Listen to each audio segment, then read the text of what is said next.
Okay. Hello. Hello. How's it going now, hon? It's going pretty good, actually. Good. Let's say. We are Happy all set Monday. up. Happy Blizzard Day. Yes. Ah, man, it wouldn't be the North unless you get a blizzard at the most inappropriate time, way too late in the season. Yes.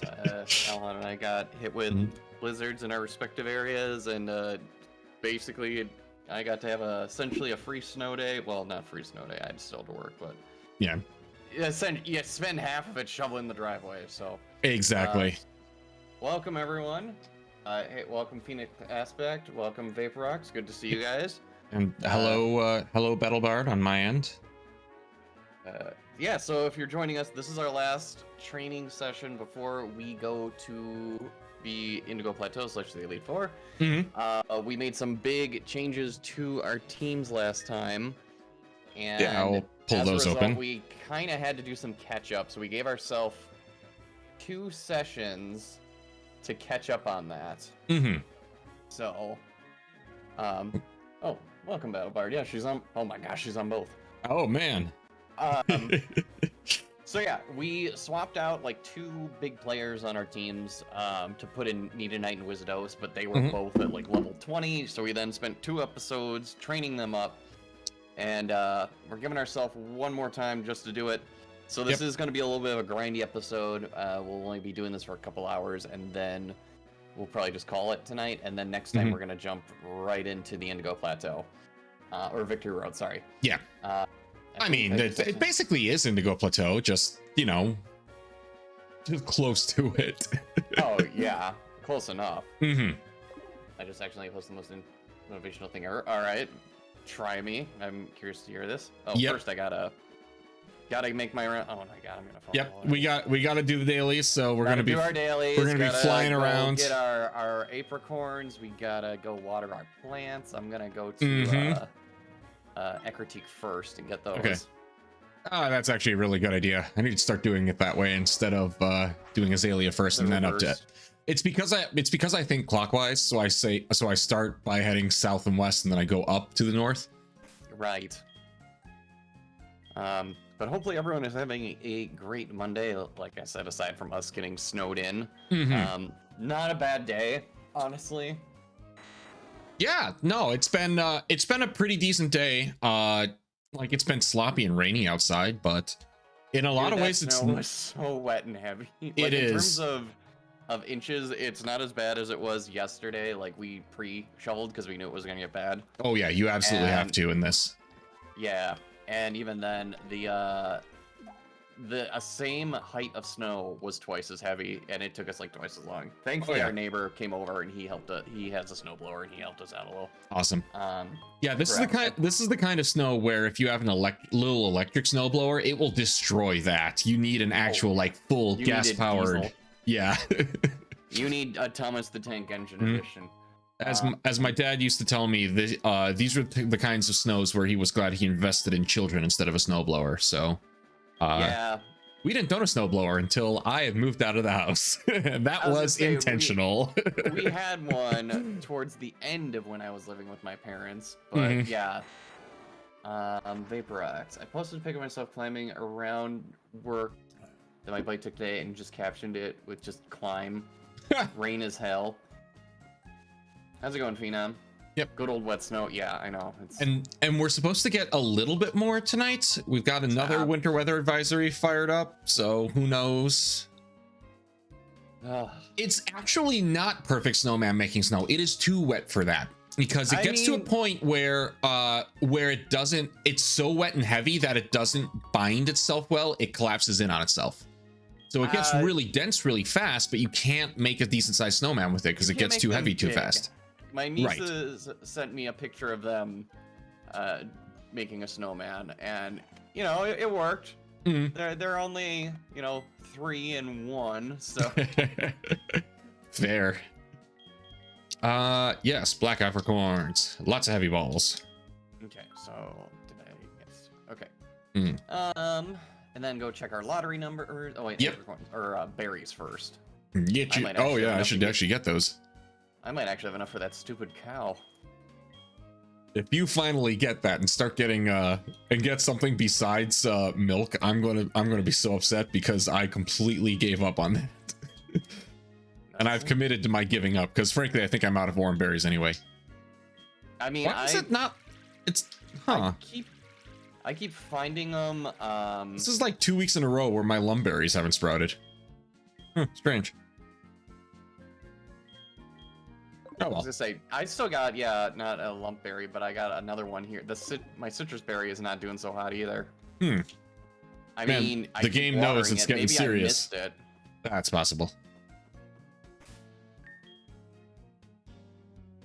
Gosh, what was? Oh, so something I wanted that came to mind, because we were talking about over the last 2 times, both camping. And then before that, we talked about like the horrors of like play places and things like that. Oh, sure. And like McDonald's. Yeah. Yes. And how like back when you're a kid, you go to a play place and you don't even think about like all the gross crap. But now as an adult, you're like, why did I ever do this? And I found a way to combine those 2 things. And I realized this might be bad because we talked about potentially going camping. Right. But it's something where it popped in my head. And I'm like, if I don't talk about this, it's gonna be the culmination of those 3 weeks. Yep. Because the first week was the play place, second week was camping, and now here is the fusion. Okay. I fucking hate ticks. And it's one of those things where like I grew up in northern Wisconsin and I go deer hunting with my dad, and it's one of those things where it's just like I don't know how I would just run through the woods, no problem. Right? And just not care. Like, I've never had a tick on me. I've never had one bite into me. And it's one of those things where it's just like, how have I not ever had that happen? I have had ticks. I've had a handful of them. And I'm not sure what's worse. The fact that there is a tick that is bitten into me, or the fact that I don't know that there is a tick bitten into me until I find it, because you don't feel it. That's the worst part. The one, because that's the thing is like we'll get back from like hunting or something like that, or like just even going to the park. Like what was it? My sister a few weeks ago, because we had a dry spell in the season and it was warm enough. Yeah. She's like, I found a tick on the dog and the dog brushed it onto me. Oh, geez. It's like, oh my god. And it's like they don't have like a wooded yard or anything. It's just a regular freaking yard. I mean, in her defense, also the grass is going to be a weird length now because it's been last summer was so dry and this fall has been so dry that nobody mowed or needed to. So you have a bunch of grass that's kind of a weird in between length right now, and so it's kind of almost tick breeding weather. But hopefully, the snow and stuff we're getting now is going to freeze them out. And a lot of times, if you get a really late a late freeze and a late snowstorm, does kill off a lot of bugs. The thing I wanted to get to is what you said of just like, I don't know if it's worse just seeing one crawl on me or finding one after it's latched in. And I think that's the worst. Because it's like after you come back, it's like, check your body for ticks. And it's like, where's the spot you got to check? Well, any place that's warm and folded. So basically, everywhere you can't get. Everywhere that you don't want to find one. Right. Oh. As well as it's like checking your hair too. And it's like, well, it's like, so yeah, that's one of those things that popped in my head this week because, the reason it popped in my head is we're actually watching an episode of Red Letter Media. Yeah. and they did a best of the worst, and one of the videos they popped on was how Lyme disease was like treated as a propaganda in like the 80s and 90s. Really? And it's a weird conspiracy video. That's all I'm gonna say. Okay. And so I brought it up because my little sister actually got it. Oh. And part of the reason why it took so long to diagnose is because of the issue that Lyme disease has very similar symptoms to like the flu. So a lot of doctors just think it's the flu. Right. And turns out she had Lyme disease. And that's why I was bringing it up. And then I'm like, oh yeah, and you get it from ticks, and ticks you gotta find in all these weird spots, and I've never found one on me, but I'm pretty sure I'd lose my fucking mind if I did. Yep. Oh, I've secured the cow. Well, congratulations. And that's awesome. Oh, I need a seal case. Which, she'll give it to you. There we go. And so then what happened is, weird thing about that. I'm like, yeah. And then when I was a kid, I would just go in the woods and just run through and just even camping. You know, you're going through the woods, you're not caring. Right. Never found one on me. And then, you know, when someone's like, oh yeah, watch out for ticks, it's like, what's a tick? And then you see what a fucking tick is and what they can do. You're like, oh my God, just kill me. Just, I'm never going to the woods again. Right. And it's like, and Lyme disease is one of those weird diseases where like it can give you symptoms like you become super allergic to red meat. Like, yes, weird stuff. And that's how they caught it with my sister. You started getting stick with stick? She had an issue where she would eat red meat and it would cause her mouth to swell. Oh, geez. So that's how they caught it. Is it, does she end up being able to kick it? Like, yes. Okay, cool. She was able to kick it, but it did leave some damage. Oof. Yeah, it does. Nothing terrible, just stuff where like red meat doesn't really agree with her anymore now. So there you go, folks. Check yourself for ticks. Yeah. They're awful. No kidding. Okay, Vaporux, have you seen Happy the Red Monday. Phantom? I said happy Monday. Jeez.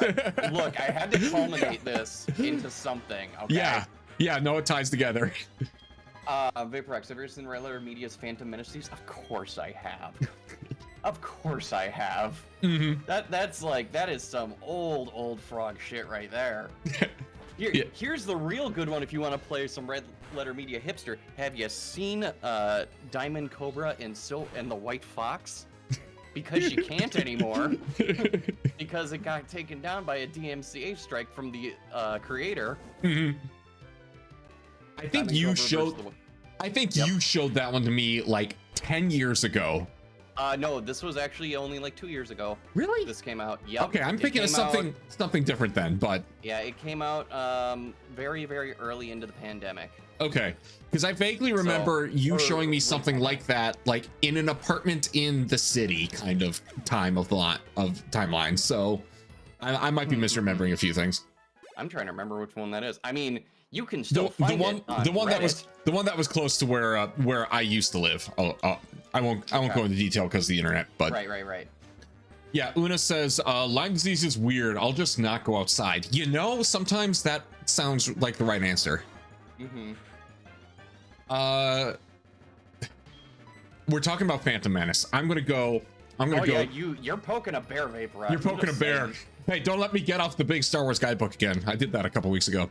Yeah. But I used back when I was a little baby broadcaster streamer person. I used to do a podcast about Star Wars video games. It only lasted like 8 episodes, I think. But this is very much baby's first podcast before podcasts kind of became downloadable podcasts.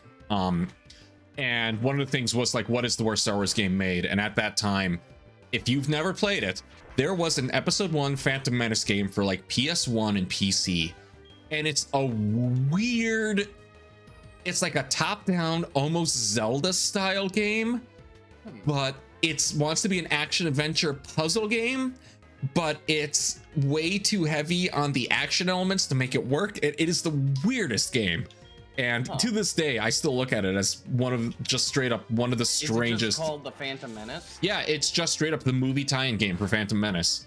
And you have like an attack button and a force push button, or if you play one of the characters that has a gun, you have gun button. But it's Zelda top-down isometric stuff, so your controls are completely jank. But it's a major thing where you have to deflect like laser bolts coming in by swinging the attack button over and over and hoping eventually they hit one of the guys shooting at you. So, and like it has jumping puzzles. Like, oh god, yeah, early, it's so early weird. Games, with jumping puzzles. It's Vaporux. We played Phantom Menace for my buddy the night of my high school graduation. We all woke up from the next morning, and while my son eventually hanged himself in the gas station. Oh, that's right. What? Yeah, the quote. We woke up next morning, and while my son eventually hanged himself in the gas station. That's a quote from the Mr. Plinkett one. Oh, okay. I actually, and you know, nerd cred where it due, I've never watched the Mr. Plinkett ones because I just do not want to subject myself to 2+ hours a movie of somebody being angry. And I get that it's a comedy bit, but also fair. I don't want to deal with it. I mean, I'm gonna be real with you. That's kind of the reason I for the longest time, I didn't watch their Ghostbuster 2016 review. Ooh, I didn't yeah. need anyone else telling me that movie was terrible. Mhm. When I at the time, I'm like, it's fine. But now, after looking into the movie and like what was done, the how the sausage was made for that film, not even counting the Red Letter Media stuff, because they really don't get into that much. Sure. But just looking into how the sausage is made for that movie, it's like it is diminished it way more in my head. To think that you could improv an entire movie, is insane to me. I mean, there are movies where that works, but it requires the right director and the right actors. And the movie everyone mentions in terms of improving a movie script kind of deal is the first Iron Man movie. That is an improv movie script, and it's brilliant. But it's because it had the right actors and the right team doing it. And Ghostbusters 16 doesn't have that. Now, I'll also throw in, I've only seen that movie once, and I'll call myself lucky because the cut that I saw was the director's cut. And I've heard universally that is a much better cut. It is. And it's the much better one. I thought it was just very okay. I don't think it deserves all the hate it gets, but I also think it's very forgettable. Like, yes, it's not the worst thing I've ever wasted 2.5 hours on. I've watched far worse things, but that was but yeah, it's also yeah, almost everything Robin Williams did in Disney's Land was improv, and the animators just went with it. Yeah, that's also because it's Robin Williams. Like, yeah, well, I mean, they made the character for him. They basically did an animatic of like one of his stand-up routines to like get him on board. And he was like, I'm totally down. And actually, Lindsay Ellis has a fantastic video about it because of Disney pulls some bullshit. Yep. They pull some Disney fuckery. That's why you got Dan Castellaneta as Genie for so long, and then Robin Williams came back after. So yes. Well, it helped that they got rid of Jeffrey Katzenberg. Well, that's its own deal. But yeah, fun. I get what you mean though with being like, I don't want to watch a review on something that I already is just going to be someone pissing and moaning about something I already am not looking forward to. Yeah. Or I wasn't happy about. Yeah. So, and like, I think go ahead. It doesn't help that I actually, and this is purely for nostalgia reasons because of when it came out, like, I have a very soft spot in my heart for Phantom Menace, more so than Attack of the Clones or Revenge of the Sith. I like Revenge of the Sith on its own merits, but I have a very soft spot in my heart for Phantom Menace, even though there are so much that's wrong with it. I can't stand Baby Anakin. I actually like Jar Jar more than I like Baby Anakin, and some of the pacing really is hot garbage. But it came out at a good time. The visuals were so cool. It expanded the universe in such a way that, like, I can't hate it.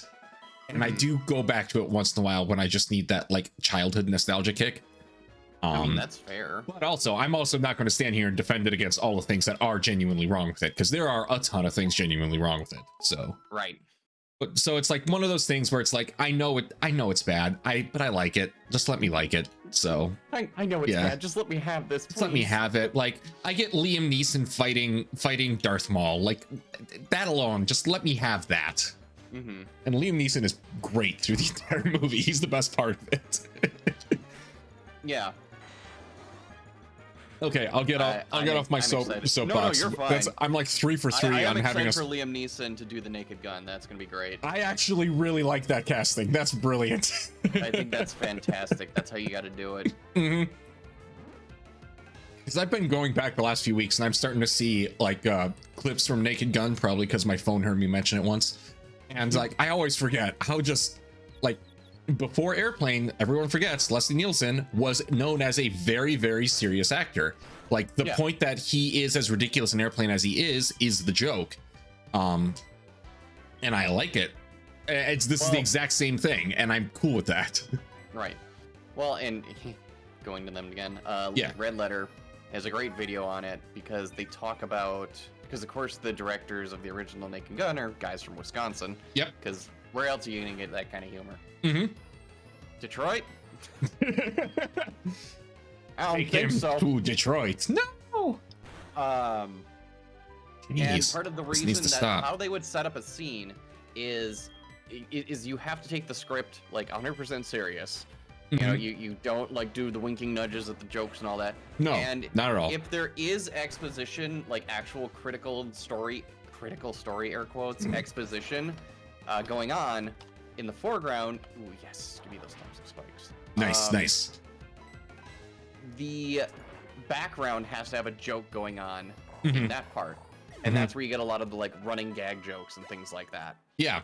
And, I mean, you see that because it's the same directors as Airplane, and you see that all the scenes at the beginning of the movie when they're running through the airport to establish, you know, chaotic like New York City airport, and but the loudspeakers are just going off the entire time. And if you're paying attention to that, it's the funniest scene in the movie. And if you're not, you're like, cool, this is an establishing sequence of credits and shots. It's that balance. You know, the weirdest thing is I've never seen Airplane. Well, that's going on the list of things I need to watch with you. Holy crap, that's one of my favorite movies. It's nothing against it. It's just one of those where it's just like I've never gotten around to seeing Airplane, or whenever someone was watching it, it was always like halfway through the movie, and it's like might as well, you know. Yeah. I don't want to miss the plot. There's a little bit of a plot, not a lot, but a little bit. But no, absolutely. That's I would love to watch that with you sometime. Yeah. We'll have to add that to the list. I think we're just gonna have to start doing like Discord movie nights or something. I would do that. That would be good. There's no like between how far everyone is now. It's one of those where it's just like Discord movie night. If only Twitch would let us do that. Oh man, we'll have to play The Sims. I know. You know, I could start streaming Microsoft Flight Simulator. There we go. I mean, what we'll just do is we'll have the movie play, and we'll just put it where it's like movie seats in the front, and we'll just have our little avatars bounce up and down when we talk. Well, some MST3K. Well, MST3K this, yeah. That would be awesome. Back.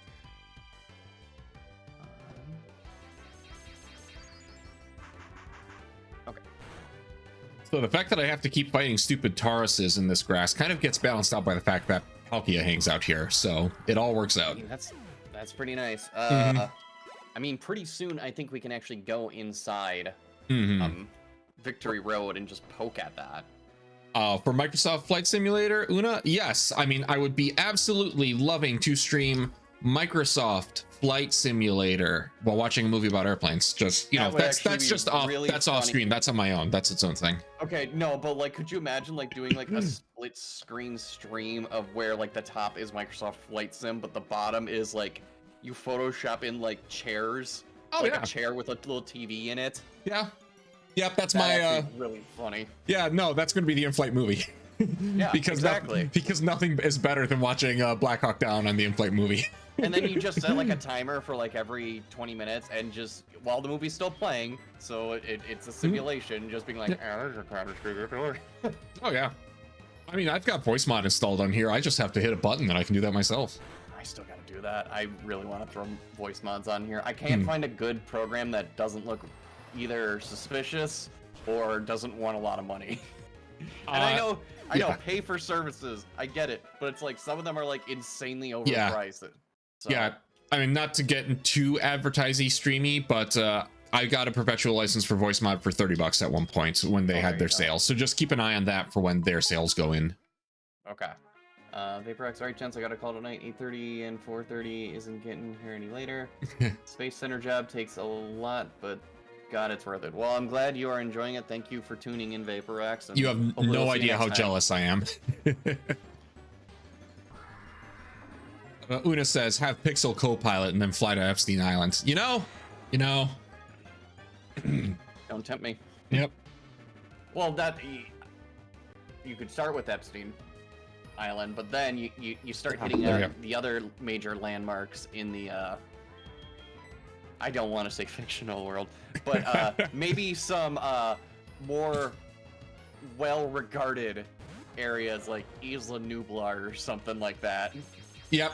The Isla Nublar. This is a legitimate flight sim thing. They actually added from the Dune movies. They added the ornithopter from the Dune movies and a specific map of Arrakis for you to fly around on, which I kind of want to get flight sim just to be able to fly that, because flight sim's also VR compatible, so I can fly around Dune on my. You say that, but any VR game where you are meant to be seated, so I guess so. racing Yeah. game, like I have Star Wars Squadrons. Game came out in like 2018, 2019 PC. Good kind of lightweight arcadey flight sim game, somewhere between like the N64 Rogue Squadron games and the old PC like actual like TIE fighter flight sim games from the early 90s. It's kind of sits in between those. I can play that perfectly fine in VR, but playing any game where I have to push the knob forward and my character slides forward, I can't. Yeah, I have to do the ones where you can teleport. Yeah. Robo Recall's a really good one for that. But yeah, any game where I am seated, like racing games, actually racing games are almost harder because if you crash, you have a sudden stop, and that messes with my head real hard. Oh god. But any flight game I have played involving my VR headset I have zero problems with it, and that's including doing loops and shit. Is we need to go into VR chat together and go to a Spider-Man world, and we'll be just fine. Yeah, pretty much. Pud nuts. I know the randomizer. I haven't seen it trigger twice like that.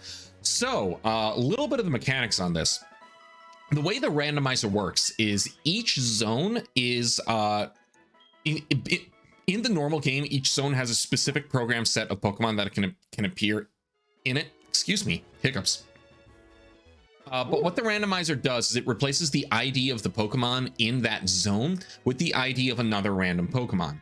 So your commons, your rare, and your ultra rares for that area are set to a certain seed. Yeah. So like you're seeing, I've got Palkias and an occasional Regirock that likes to show up. The Palkias are set to probably one of the uncommon Pokemon here. The Regirock is probably the rare one. Like it kind of lucked out that a rare hit a rare. Stop. Oh. We okay? I think I'm going to go for a heal. Okay. But yeah, just whatever Pokemon it is in this area whose ID it got remapped to Palkia's ID, it'll just kind of keep reappearing whenever that original Pokemon would have appeared. So. 80. Okay. Oh, we're rolling out. I see.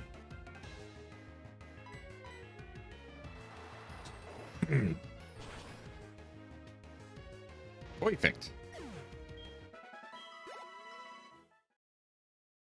He's freaking multi-hit move. Oh my god, no. Oh. That was a critical. Stop. Okay, we're switching. We're switching Pokemon. Yep. Oh man. I didn't even see the HP on that. Yeah, that was 3 hits, and the critical took over half my health. That, I can believe it. Jeez. Fuck, that was close. Okay.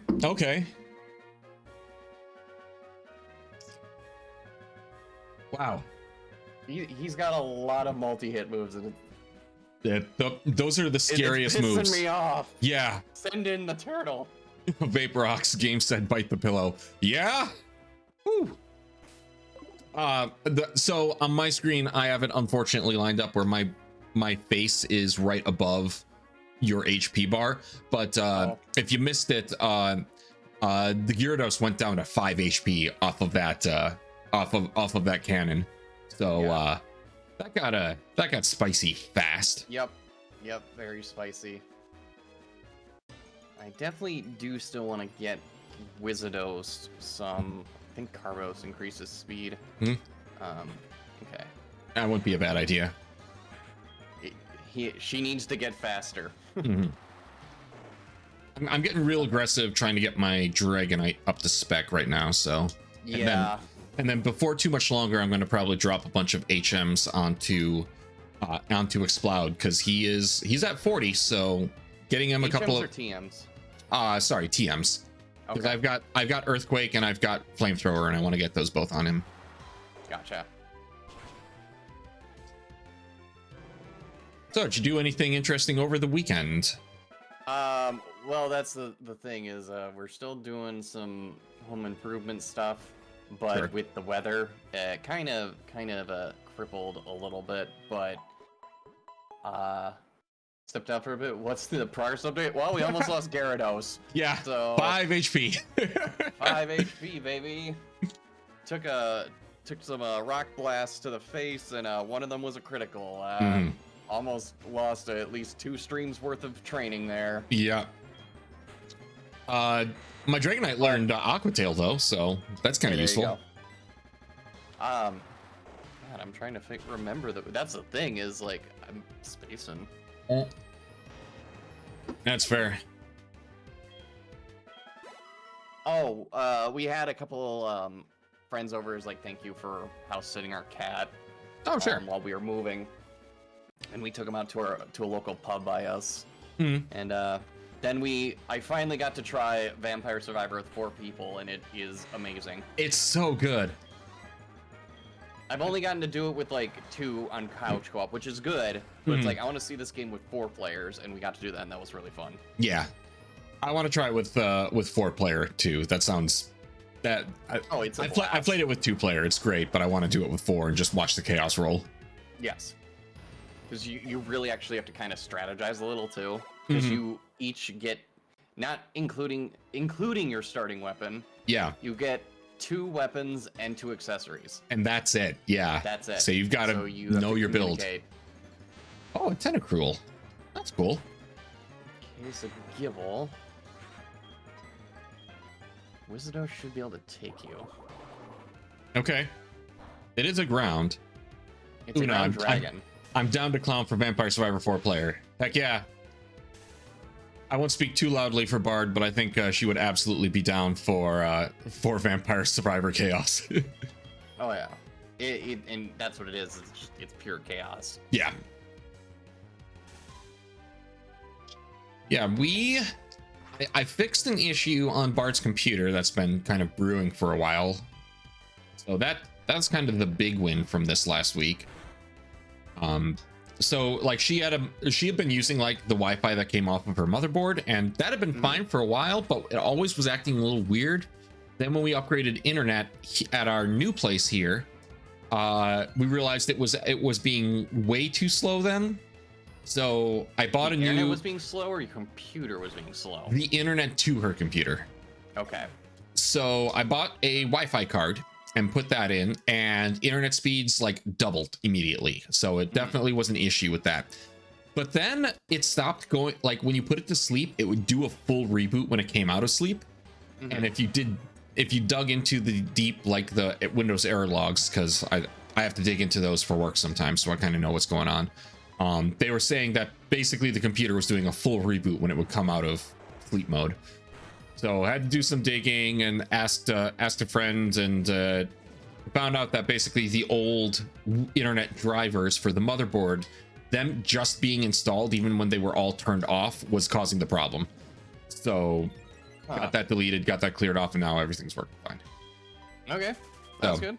That sucks, but hey, at least the problem got solved. So it did. I was worried because last time something like that happened, it was genuinely a video card was dying, and that's a lot more expensive than an internet, a little Wi-Fi plug-in card. Oh, yeah. So yeah, in the next year, I should definitely look into increasing. I think it's the RAM that I need to increase on here, because after digging deep into the Baldur's Gate mod scene, definitely can hear this thing like revving up like a freaking engine. Yep.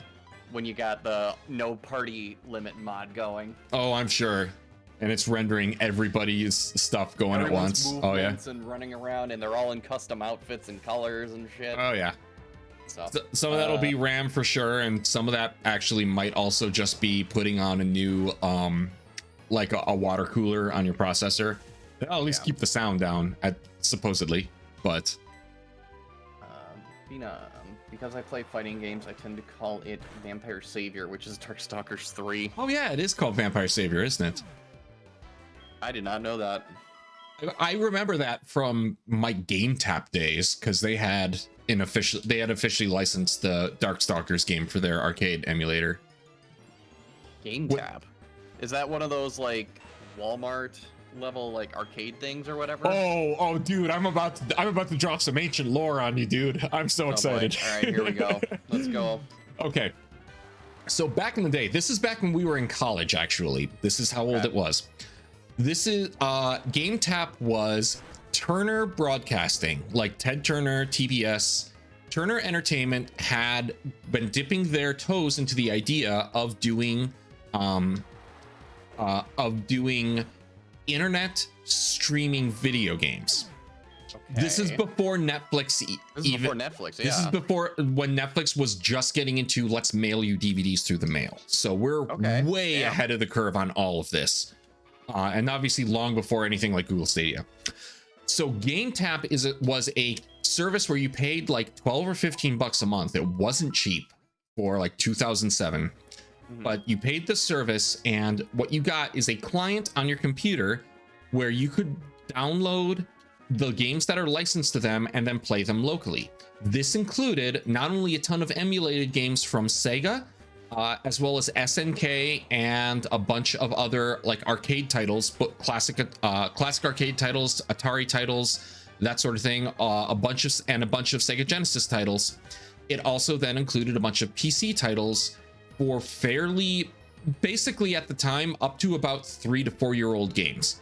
So GameTap in 2007 in college was the service I used to play games like the Prince of Persia, like Sands of Time trilogy, Beyond Good and Evil. Now, were these licensed games? Yes. No, this was all above the board, 100%. Okay. You did not keep the games. You had to access them through their client. It's just modern EA and Ubisoft. Got it. Yeah, no, modern EA and Ubisoft's their own thing.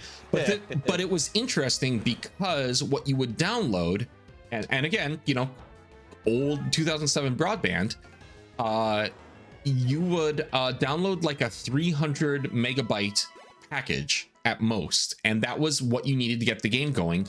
And the game would stream the rest of the data to you as you played it and as you needed it. Kind of a brilliant way of doing it. The reason I got into it, and this is where everybody starts groaning, is that this was how they resurrected Myst Online after it came out and kind of was canceled before it even came out and just got a box copy. When the first real version of its online component came out through this service. The other big titles that came out through this, even before Myst Online, is a little game series known as Sam & Max. And if you know Sam & Max from the classic like Monkey Island era in the 90s, the first of the modern Sam & Max games came out through this GameTap service. Gotcha. Okay, interesting. Yeah, really cool. Oh shit, you have you have Steel Claw. I need to get out of there. I'll say, yeah, you're a dragon fighting a dragon. Be careful. Yeah.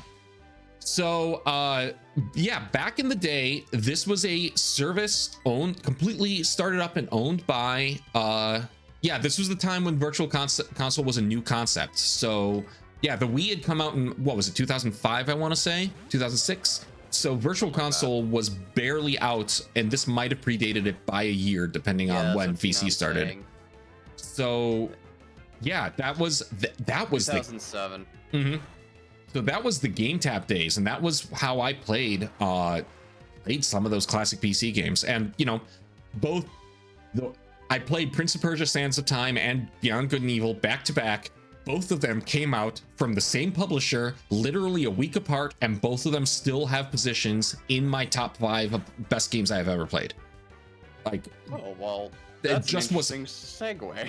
That is just a wild coincidence of how the hell did those two games come out 7 days apart by the same company? Like, production and distribution and bad management.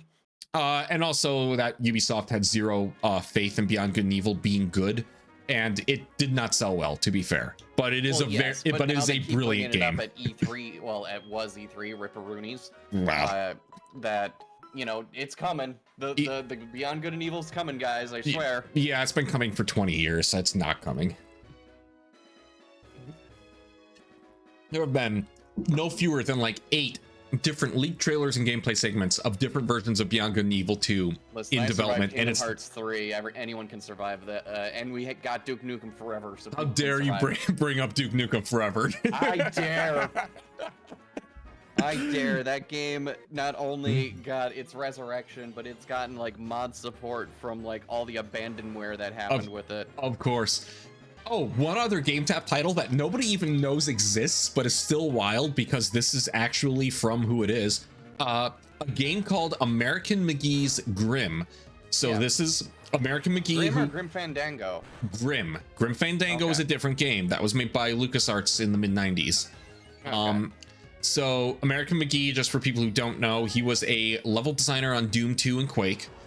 He then spun off to make his own series, the American McGee's Alice. Yeah, and then its sequel, Alice Madness Returns. Both also very good games. But he had... Oh, you can go ahead. Yeah. He had this weird idea of making a 24-game episodic series where the games themselves are about 60 to 90 minutes in length, based off of Grimm's fairy tales. And he had this tiny little grotesque Grimm character. And what you did is basically you played kind of Katamari Damacy. You run around and you taint the ground around you, so you want to just basically convert this entire map to being gross and nasty. And the idea is that you are going to de-Disneyfy the fairy tale and turn it back into its creepy original version. Okay. It was fun for about 2 of the episodes, and then you realize that it's the exact same thing over and over. Same thing for 23 more games. But the wild thing is that this is an actual game made by American McGee that had a major-ish release, and nobody even like remembers that this was a game that existed. So it's one of those little...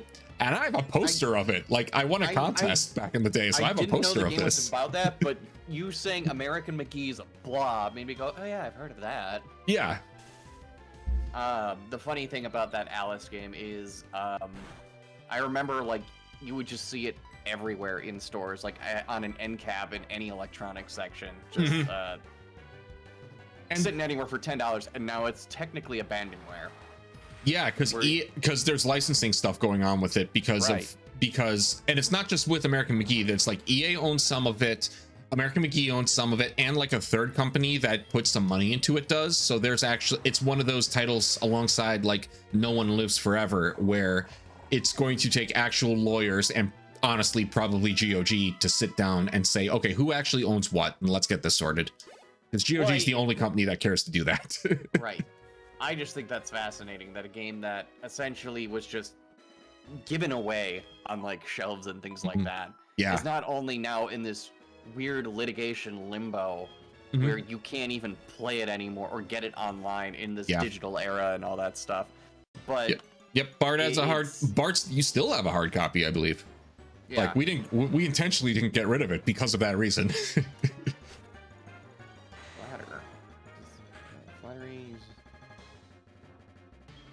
Yeah, funnily enough, he tried to make a third game, and because of its limbo status, he literally can't. Yes, again, just wildest stories with that. Yeah.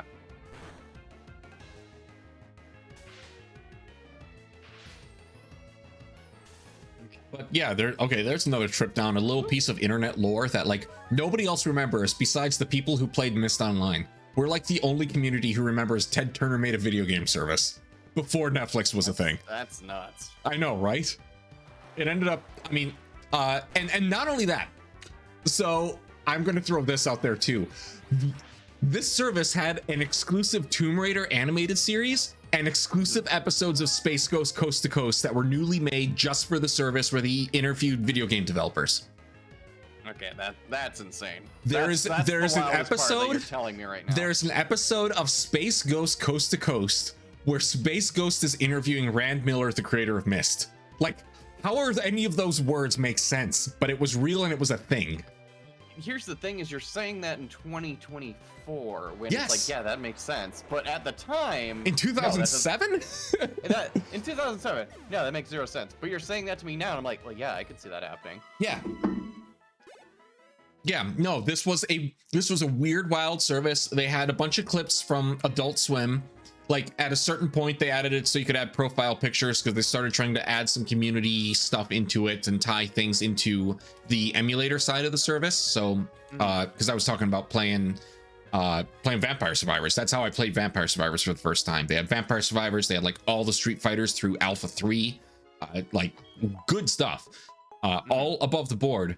And on top of it, they wrote their own emulators for this. People have gone back and dug into some emulator code in different pieces and realized that they wrote their own arcade and Genesis emulators for this service to keep everything above board. Huh. Like, and some of that code still exists in MAME because it ended up going into the open source project after everything kind of expired with it. It's such a weird little corner of the internet, and I keep waiting for one of those game archivists, like historian guys on YouTube, to talk about it, but nobody knows it exists. And I don't want to pay for their Patreons to go talk about it. Wait, pay for their Patreons to go on their shows to talk about it? Oh, it's got Twister, careful. Yeah, I'm keeping an eye on that. Wait, it's a horsey. Never mind. It's a horsey. No, I mean like the guys who are like, if you pay this much a month, then I'll make an episode about whatever topic you decide. That kind of stuff. It's a little. I mean, it's pay me money so I have content.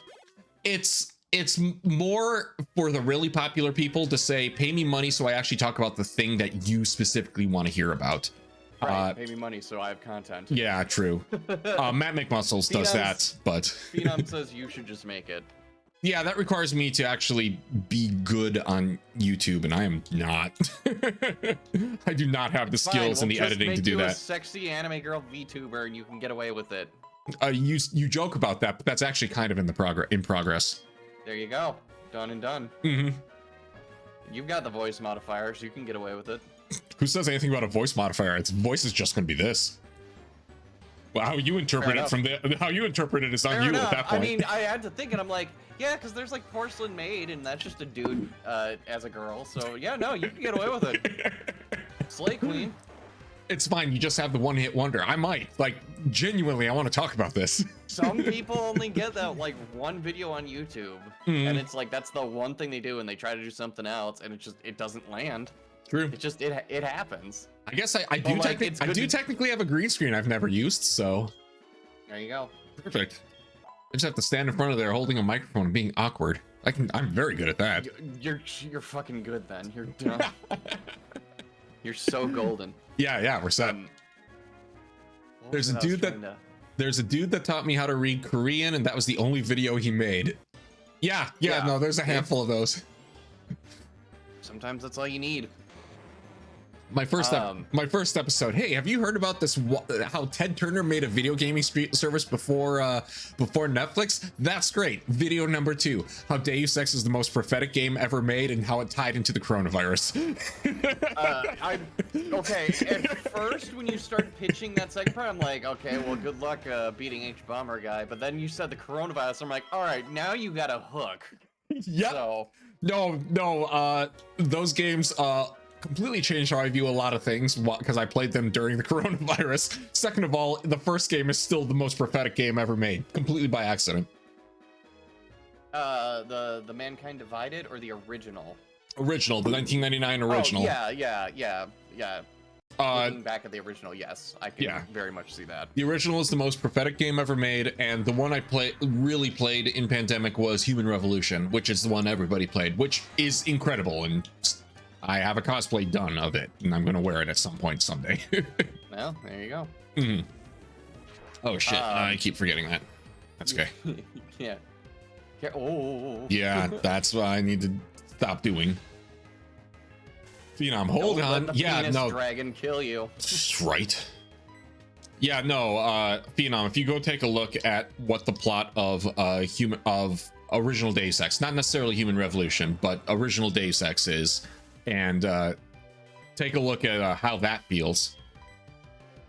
Due to space, like literal space on the CD-ROM restraints, they had to cut the Twin Towers from the skybox of New York, and it was the first game to predict that there wouldn't be Twin Towers by the year like 2040. It's weird stuff like that.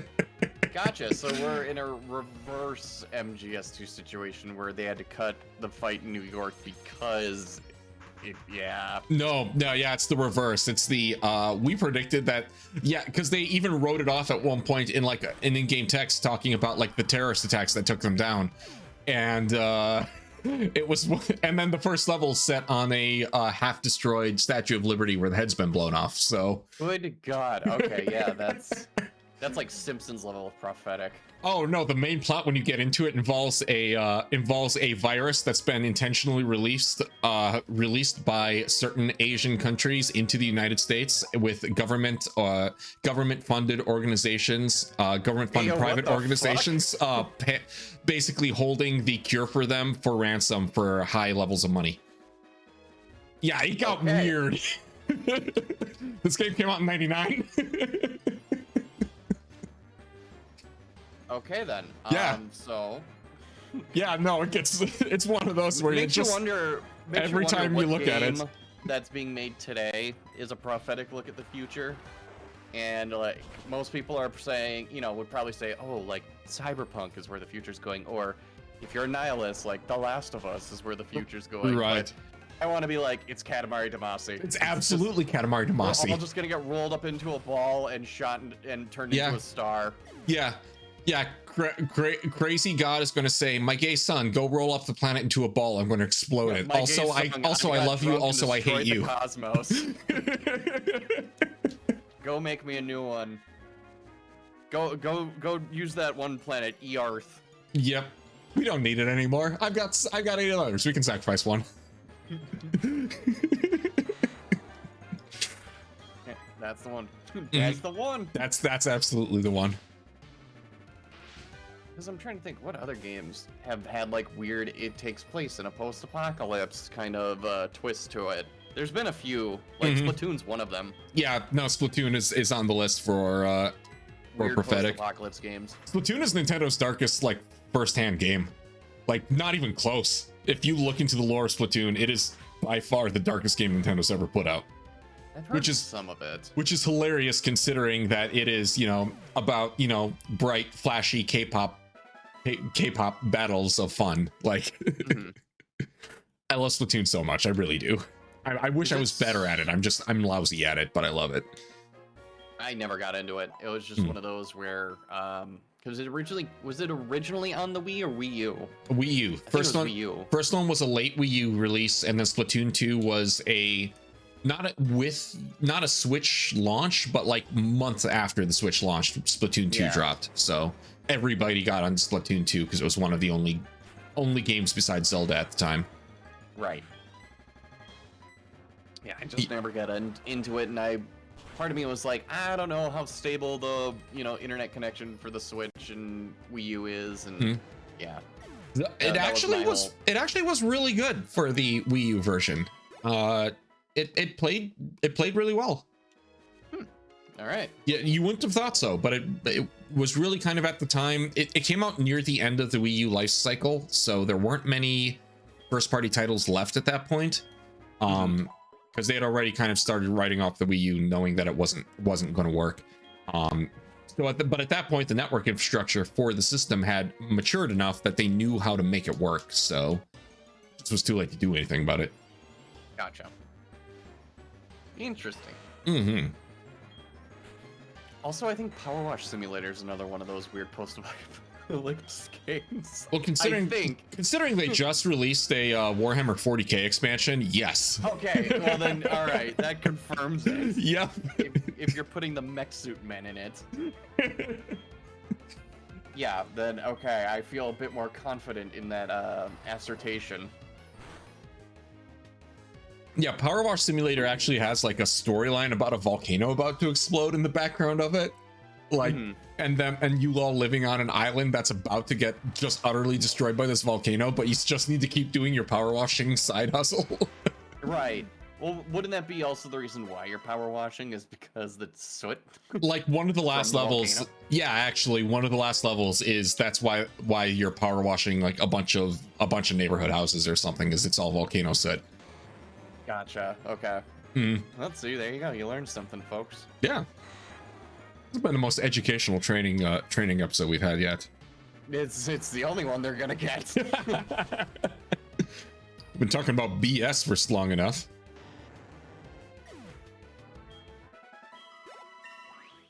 Oh, so okay. 37. We'll take that. I don't know how this is gonna go, but Okay. I saw this, and you mentioned like two of your favorite like games that came out around the same time that were technically on Nintendo. Yeah. That's right. I'm stealing a bit from someone. Go for it. So I was watching Trash Taste, which I don't know if you're familiar with them. Not really. Okay. Which means so you probably sent me a video that I have not watched yet. I know how this works. I probably have not of them. Okay.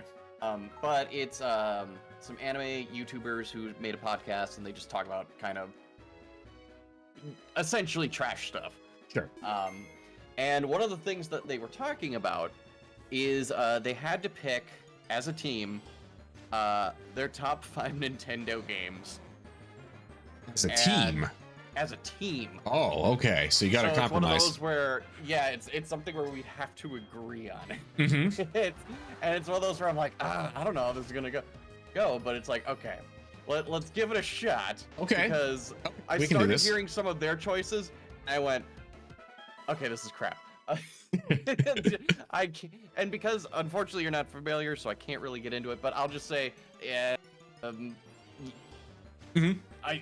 trying. Which Mario? They picked like Mario Odyssey as one of the better ones, or Sunshine. Okay, Sunshine is one of the better games. I was gonna fight you if you said Odyssey was bad, because I love Odyssey. No. They picked like Sunshine as like the best one or something like that. No, I went. That's where I had to dip out, because I'm like, okay, I will not listen to this heresy. No, if we're talking the mainline Mario games, I can think of 3 others I would put in front of Sunshine. I think if so I mean we've got to put a Mario one on there. I mean, my vote is either toss up between World or 3. Honestly, I would say World, because I could go back to World at any time. I think that's fair. I tend to lean 3 because I was an NES kid and not a Super Nintendo kid, but I've also 100% did World, and I really haven't any Mario 3 because it's harder. So I'll compromise and say World. World is very good. Okay, so we got a pin that World is going to make the list of the Mario games, because the only other thing I could think of is like, yeah, I'd have to be saying like either Odyssey or Super 3D World. Probably another better one. It's a better one, but I won't put it as the best. I think right. Just for the Mario franchise, my bests would be 1, 3, World, Odyssey, 64. Okay. And and that's not in order. That's just me thinking out loud. Right. And it would be hard to figure it out from those 5. But those are, to me, those are the top 5, and it's everything else is a step below it. Right. So yeah, I'm okay with putting World as the lock for the Mario game, and that's gonna go somewhere in the list. Okay. Okay. So other ones. Here's what I would say. I would have to say Smash Brothers has to make the list. Now which one? That's where you're gonna get people fighting. Yep. I would be okay with saying the most current one. I was gonna say Ultimate. I understand the love. I could say that one. Otherwise, I know everyone's gonna say Melee. I am not I enjoy Melee. I am not a hardcore Melee tournament person. I am not either. I like something where I can play it with my friends, and while there is always, how do I put it? I like games that have easy to learn, difficult to master, which you could argue Melee is, but I also think Melee escalates it too far to where it's not the difficult to master, it is shifts genres fucking completely. Yeah. The fact where it's no longer Smash Brothers, it's fucking like Guilty Gear. Yeah, no, the fact that the Fox only no items final destination is a meme, like that's for a game that's a mascot fighter where everyone's supposed to be having fun with it. I'm kind of draw the line at it.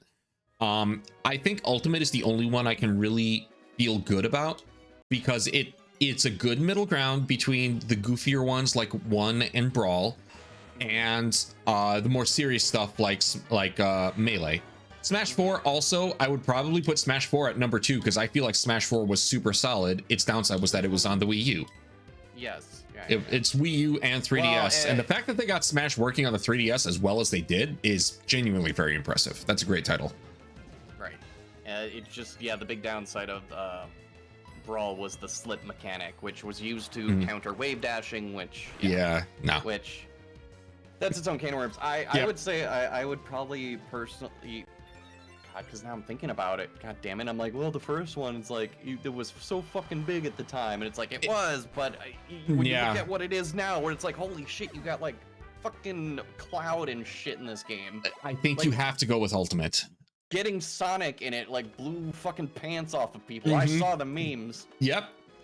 So I would have to say probably Ultimate, because it's just the culmination of where the series has gone, and I don't think you can outdo it anymore. Like, what the fuck do you even put in? I don't think Smash they're gonna. Brothers at this point. I don't think they're gonna try. I think Smash Smash 6 is gonna be a very overhauled, very different roster, where even like the returning characters have different. Yeah, basically a reboot. Even the returning characters, I think, will have some different moves. Like, I think that's the only direction you can go with it. Do you think they would actually put it to the point, though, where if they rebooted it, it would be rebooted to the point where it's like the original, like, I think it was 8 characters only? No, they add. It would be closer to like the melee style roster, I think. But it would be a lot more limited of a roster, and it would be every character is effectively a new character. Completely different overhauling on the moves. Now that being said, I'm also of the opinion that there will be a Smash 6 for the Switch 2. I also think they will re-release Ultimate for the Switch 2, and that way you have your best of both worlds. Yeah, they would do that. Like, they would make it would be like Smash Ultimate 2 or something like that, and it has all the characters, all that fun. Yep, I agree. Okay. Okay. So that being said, so we've got Mario World, we've got Smash Ultimate, and Zelda. Then, okay, what do we? That's going to be the big one. Okay, like, yeah, I'm gonna be just a little heavily biased on this, but like, I didn't play Zelda early on when Ocarina of Time came out. I didn't really give a shit. I did not Majora's either, Mask, actually. I did not either. Majora's Mask, I've tried to play through it twice now, and anytime I get to that 4th dungeon, I kind of just lose interest, because you don't get any fun new cool mask in that one. Fair. So I just kind of lost interest. That being said, I still think Majora is a very fascinating villain.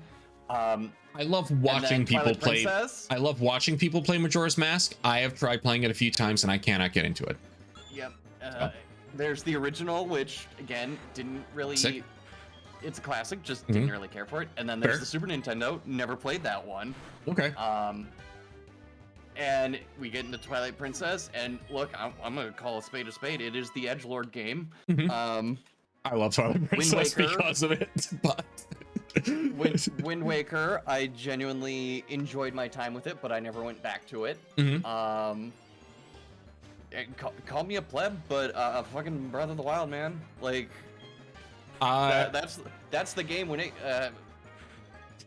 I'm going to agree with you. So for my history, I also. It's not gonna be Tears. It's gonna be Breath of the Wild. No, it's Breath of the Wild. Tears is very, very good. I do think Breath of the Wild still edges us out, and maybe it's just because of the time and place it came out and what it was at the time. I understand people who argue that Tears is better, and I don't know that I think they're wrong, but I think Breath of the Wild wins. My quick history comes from, like, my first Zelda game was Link's Awakening on the Game Boy, and I played that over and over and over, and I loved it. In college, I played Link to the Past, the Super Nintendo, thanks to the high seas. But I never played the N64 games, really. I didn't play Twilight Princess when it came out. My brother did. He loved it, but he was the one who bought the Wii. The Wii was his Wii specifically, pretty much for Twilight Princess. And I didn't really play it then. I played the Wii U port of it many years later, and I quite enjoy it, but it's also not one that I've gone back to afterwards. But Breath of the Wild, like, I have made 3 costumes from. Like, there's a big jump from these are fun, but I'm not into them, to putting that much time, effort, and money into just that one game. So here's like my thing. Okay. Is and I'm thinking back to the Ego Raptor video. What is it? Scribble. What's it? Yeah, his like like breakdown videos. Right, and he talks about how the inspiration for the original Zelda was, how Miyamoto would just walk around in the back behind his house in the woods, getting filled with ticks. But it was him going on an adventure. Back to the ticks. How do you do this to us? I know, right? And it's just him wanting to go on the adventure, and that's the feel that he wanted to put into the game. And Breath of the Wild is one of those where it feels like an adventure. Like, you do your brief 20-30 minute tutorial, you get slapped on the ass, and you're just told to go explore.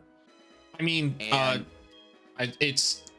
I'm sure I'm sure everybody already knows this, but they revealed at Games Developer Conference the year after it came out, they actually made Breath of the Wild. The prototype of it was just them remaking Zelda 1 using like new map ideas and like they colored their Link sprite blue to kind of just get across the feel of, we want this to be a open, go wherever you want to go game like that. And that was the only way they could get it across to people, was like, this is what we're doing, now do this in 3D. Right. So yeah, that absolutely is it. So that's, if we're going for that feel of just going on an adventure, I think that gave me the best feeling of it, because just being able to wander around and having just not even being told to go somewhere because I might find a thing, but seeing something and wanting to go check it out because it looks cool. Yes. That's what it felt like to just go on an adventure. Like, I would lose hours where I'm like, oh, I gotta go find an apple so I can give it to this couple back in town. So I go to my apple tree, but in the process, I've come across like some dinosaur bones that are just sticking out of the ground or something. And there's nothing to gain from it. It's just, you go there and you're like, oh, that's cool.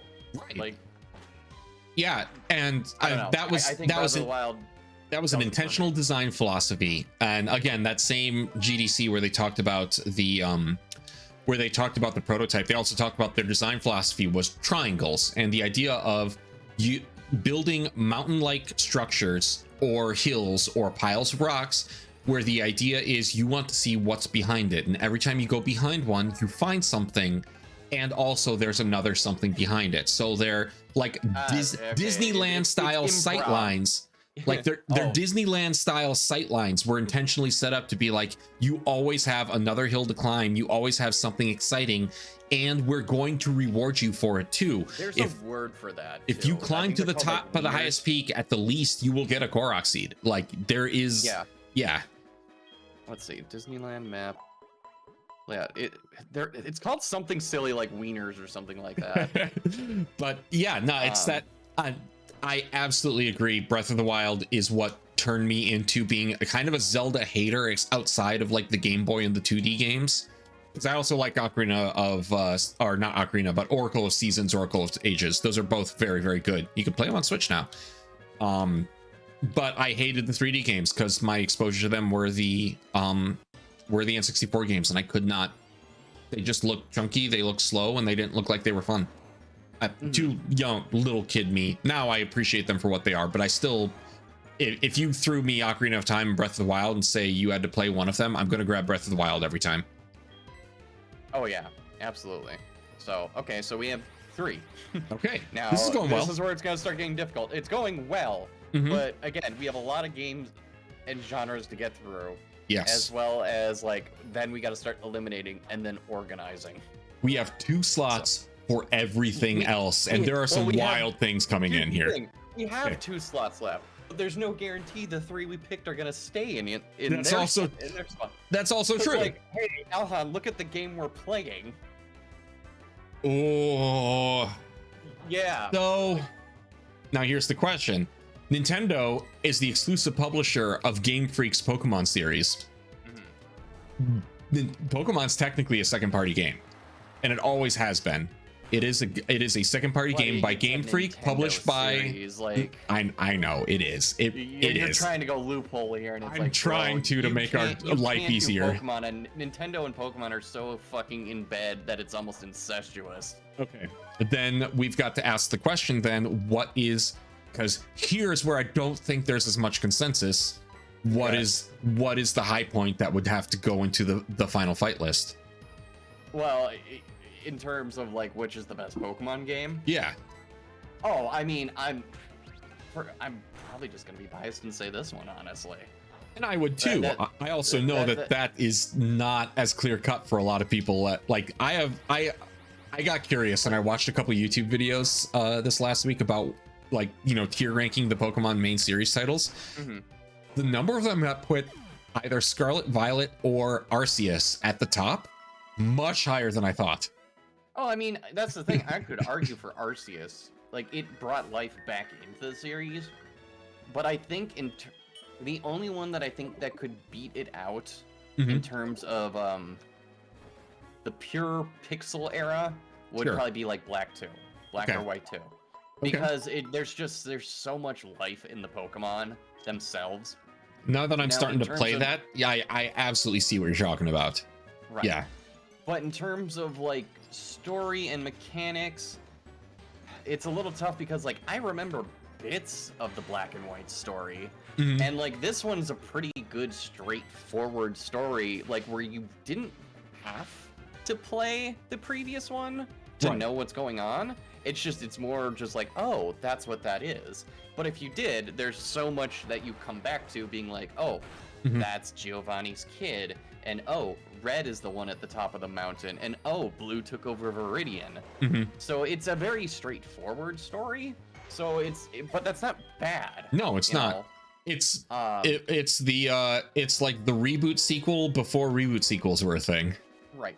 But then you also had the team battles in this one as well, and just small little touches like your Pokemon following you is really nice. Yeah. Considering, again, how many fucking Pokemon there are, and they had to make them all little animated like this. It's just nice little polished touches, where I think the only one, again, Black and White's the only one that adds a little more panache. I don't think it has. Does it have the Pokemon following in that one? I can't remember. I do not believe it does. I believe the last game to actively do Pokemon following you is still this one, and kind of Scarlet Violet. And Let's Go. And then, yeah, and Let's Go. But... So yeah, there's that aspect, and then Black and White has the rotation battles and the 3-on-3 battles, which those are okay, but I think it just pushes it a little too hard. I'm trying not to undersell a game you're just starting to play, but there gets to be a point sometimes during those rotation fights where it's just like they keep swapping and switching, and you're just like, son of a bitch, just I want my thing to land. Sure. But you could argue, oh, that's part of the strategy. But yeah, I still find that 2v2 format is still a thing, though. That's the one Pokemon gimmick that lasted. Yeah, because how many other right up there with Mega Evolution? Mega Evolution's the only other Pokemon gimmick that kind of lasted. They still downplay that. They still try to make you forget that Mega Evolution was a thing, but the fans won't let that die. It's coming back in ZA. It's going to, yeah. No, it is. They've confirmed it. Oh, good. No, technically you can back. I think in Sword Shield, technically there's a way to do some of the Mega Evolutions, or one of the games you can. No, it's probably Sun and Moon. Let's Go. You could do it in Let's Go, and you could do it in Sun and Moon. I don't know that you. Moon, and you could do it in Omega and Alpha Sapphire. Oh yeah, I forgot those were things. So it's been in several games. So I would have to say probably this one is probably the best. I think I'd agree. I will, and I know bias and stuff, but this is just to get it on the list so we can kind of whittle it down. Right. Okay. So now we have our potential last. It's not going to be the last. No. Because we're going to think of some stuff. So okay. Of course. Let's throw a card in this one. Rareware. I'm not going to count that. You're not going to count. Okay. I think Rareware is far enough apart. Oh, but that means like, where does GoldenEye and Donkey Kong 64 sit? What about GoldenEye? Does GoldenEye count? Banjo-Kazooie. Or right? I don't Diddy know. Kong Racing. I wouldn't put Diddy Kong Racing. It would be Banjo-Kazooie or GoldenEye, I think. Right. But I'm just saying, like Jet Force Gemini, any of those, like any of that stuff, like that was on N64, very much falls in, I would say. Yeah. Okay, for Rare. But that's the thing, is like, how heavy is your attachment to Rare? Would you say like a Rare game is like the best? Now, here's my piece I'm going to say. Okay, say your piece. We talk about Rare games. Yes, we're doing ranking of best Nintendo games, and we're whittling down prospects. Yeah. But like, here's the thing. Conker's Bad Fur Day was a very, very influential part of my angsty teen life. Okay. It came at the right time for me. Sure. But is it better than Banjo-Kazooie? Well, I probably wouldn't even put it on the list. You know what I mean? Yeah, that's like, it's a game that I have inside of a case. Yeah. But it's one of those where it's like it's great to me, but I would not be like, this game right here. Yep. If anything, it's a time capsule of the early 2000s at best. Yep. Of when South Park reigned supreme and Invader Zim was on Nickelodeon. I would argue the same thing with Banjo-Tooie, which was my banjo game growing up. Okay. And I love Banjo-Tooie in a lot of ways. I do feel like it is a great game because I feel like it curbed a lot of the excesses that and Donkey Kong 64 would go to, but I also have a lot of arguments about it. About halfway through the game, the levels get so big that they become unmanageable. And some of the puzzles going across multiple levels that are already super huge get to be too much. So for Rare, I feel like the question is, A, does GoldenEye count as a Nintendo game? And if so, B, GoldenEye versus Banjo-Kazooie. Here's the qualifier, because Phenom posed the same kind of question. I would qualify it as like it was only on Nintendo. Yes, I think I would agree with that. That was the way to play it. You could only play it on Nintendo. Mm-hmm. I don't care that I don't care that there's been like Xbox ports of them since, like at the time. So well, like that also exclude things like Sonic on the virtual market. Yes, because none of that. Yeah, so it's a game that you could only play on Nintendo. I'd agree. So, man, here's where I'm gonna have hot takes. It's like I really don't have as much nostalgia for GoldenEye. I did not see the appeal. Because when I would play it, it would always be the neighbor kids invited me over so they could play and just beat me. And I did not have as much fun. I did not care for it as much as everyone else did. So GoldenEye does not make even my top 5. I never played GoldenEye until it dropped on the Switch, a Switch Online.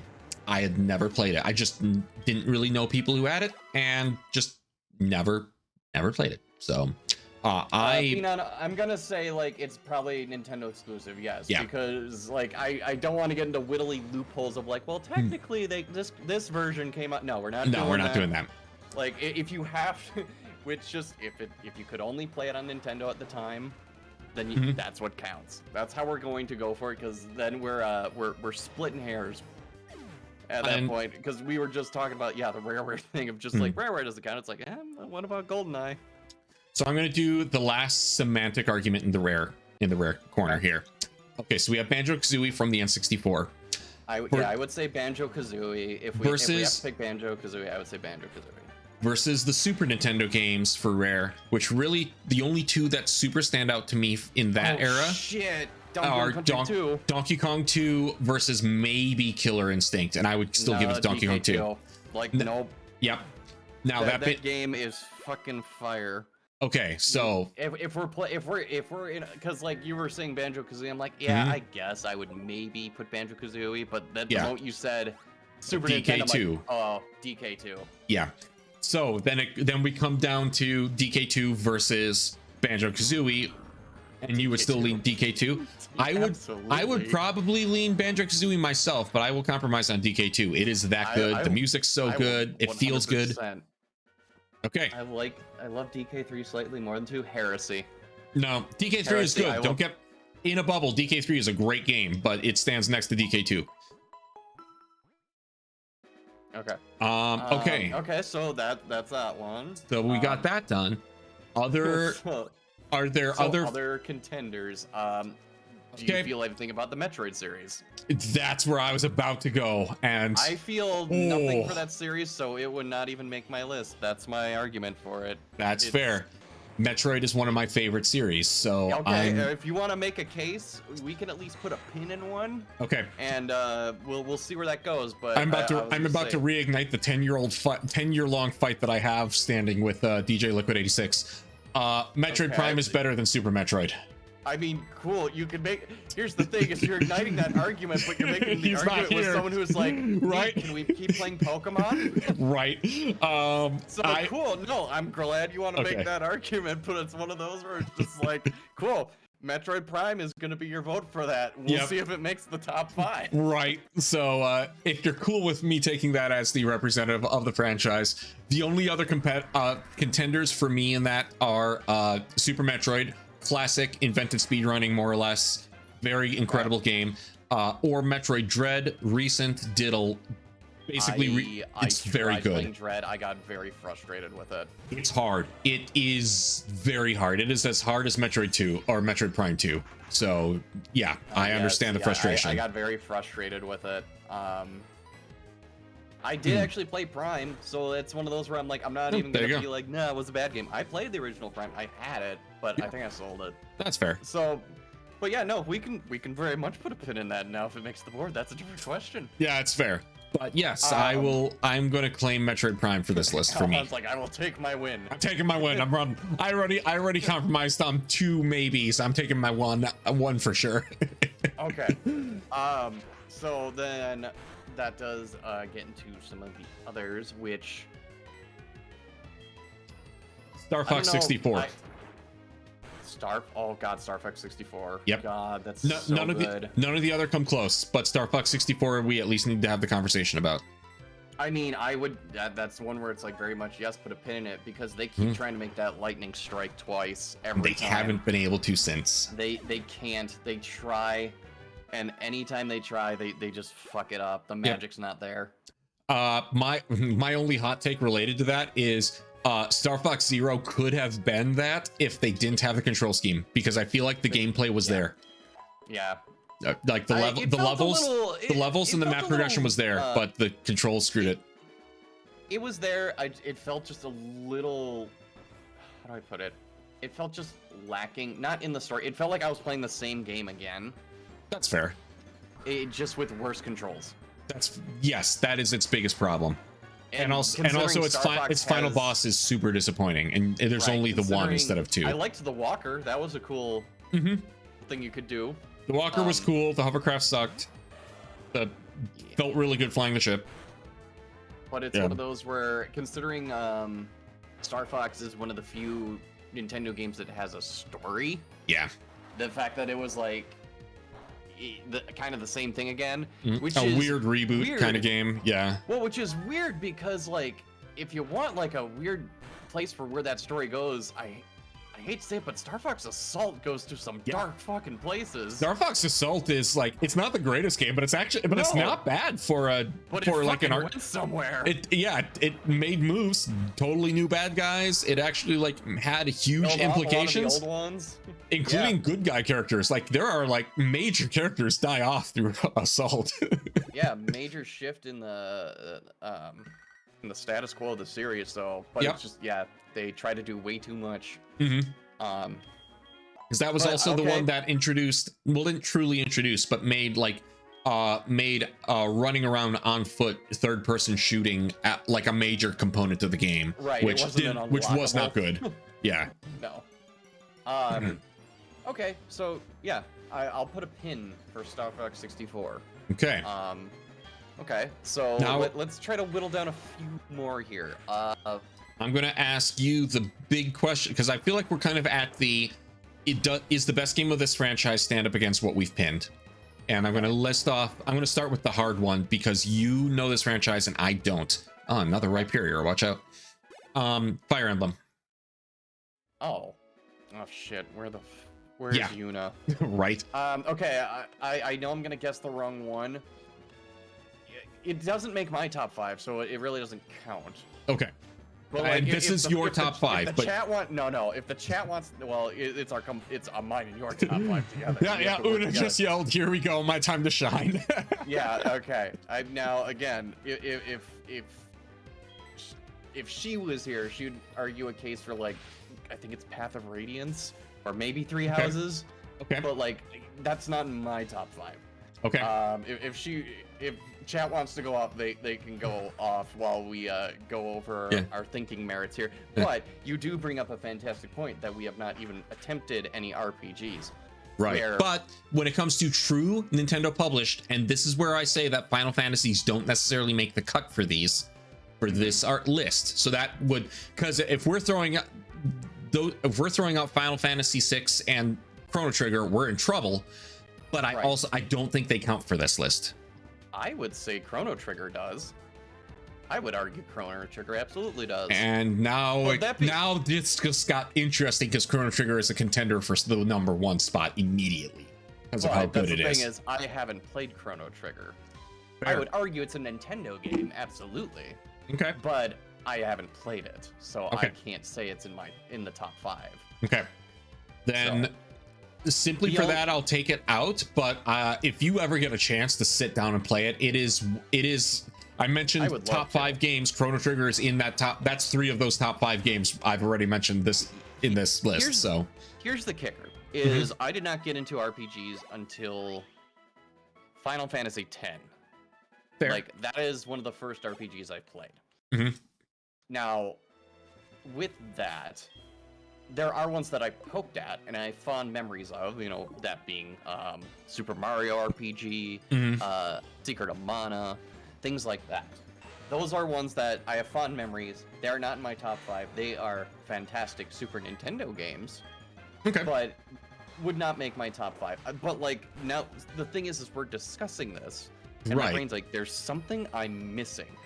Final Fantasy 6? Shit. Because I don't know if you've played this, but like, this makes my personal top 5 because if we're talking about classic hanging with your friends games, we haven't talked about the side-scrolling beat 'em up, in which case Turtles in Time absolutely makes my list. That does not count because it was an arcade cabinet.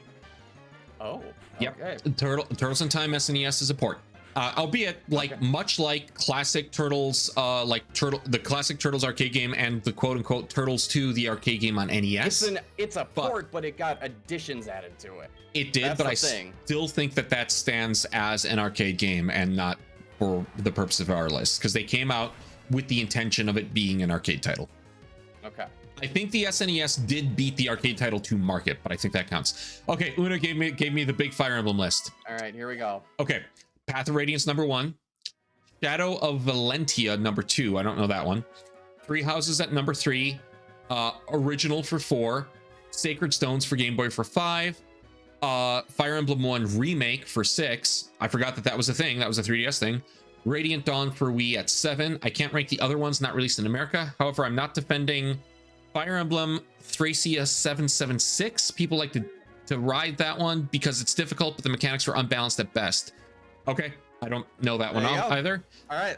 The only other that how you will, Fire Emblem fans. The only other Fire Emblem game I know of is one called like Genealogy of the Holy War that my little brother played like back when we were in high school and would not shut up about for like a year. So there's that. But I'm not going to put a Fire Emblem in the top 5 because they are not my franchise, and this is our franchises. I've only played the one, so that's the thing, is I only have the one to go off of, and I enjoyed my time with it, but it's nothing where I would argue top 5. I played a little bit of Sacred Stones on Game Boy Advance, and that's about it. So cool.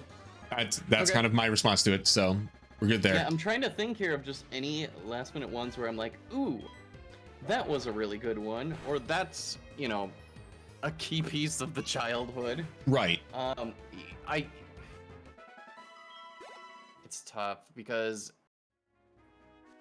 one that I would put in as a contender, just because I can even play this game now and just have fun with it. But like Kirby Superstar. Yep, that's a fair one. That's a really good, because it's just got easy couch co-op, and it's a bunch of different adventures and games, and then when you get to Milky Way Wishes, it's just a big old fan fuck around game. Yeah. And I had so much fun just playing that with my cousin, and I would still play it to this day. Oh yeah. For being the weird compilation game that was just like the developers just having fun for a weekend and they threw it all into a game, it is incredible how good it is. Right. There we go. Oh shit. All right, I gotta be careful. And you're paralyzed. Okay. So I think I'm cool. I'm trying to think of any last minute stuff because I'm not a big Castlevania person. I'm not a big Castlevania person, and we really only have 1, 2, 3 to work with there. And I'd argue the other Castlevania games are better than those. I did just beat Symphony of the Night this past winter, so which fits with the Metroid stuff. It was very good. I'm glad I played it. I don't know that I would go back to it right now. Gotcha. Castlevania has not been my thing. I kind of just wanted to play it to say I did. So I'm glad I did. I had a good time, but I'm kind of good with it. F-Zero exists. If it wasn't something that came to multiple consoles, I would have argued Resident Evil 4, but like because that thing barely came out in the GameCube before Capcom's like, whoopsie poopsie, it's coming to PlayStation. Yeah, I think I don't think Resi 4 makes the cut because again, that's one of those like games of all time contenders. Yeah, that's Castlevania, you say? Yes, I did. Yeah, I beat Symphony of the Night. I played most of Aria of Sorrow on GBA, and I'm currently playing Circle of the Moon on GBA. Although I've heard good things about Aria, I still need to play Symphony. The most I've played is Portrait of Ruin. I don't know that one. That's the DS one where you play as 2 people at the same time. That's kind of cool. Apparently it's not good, but I still played it and beat it. So. Oh, there you go. Yeah.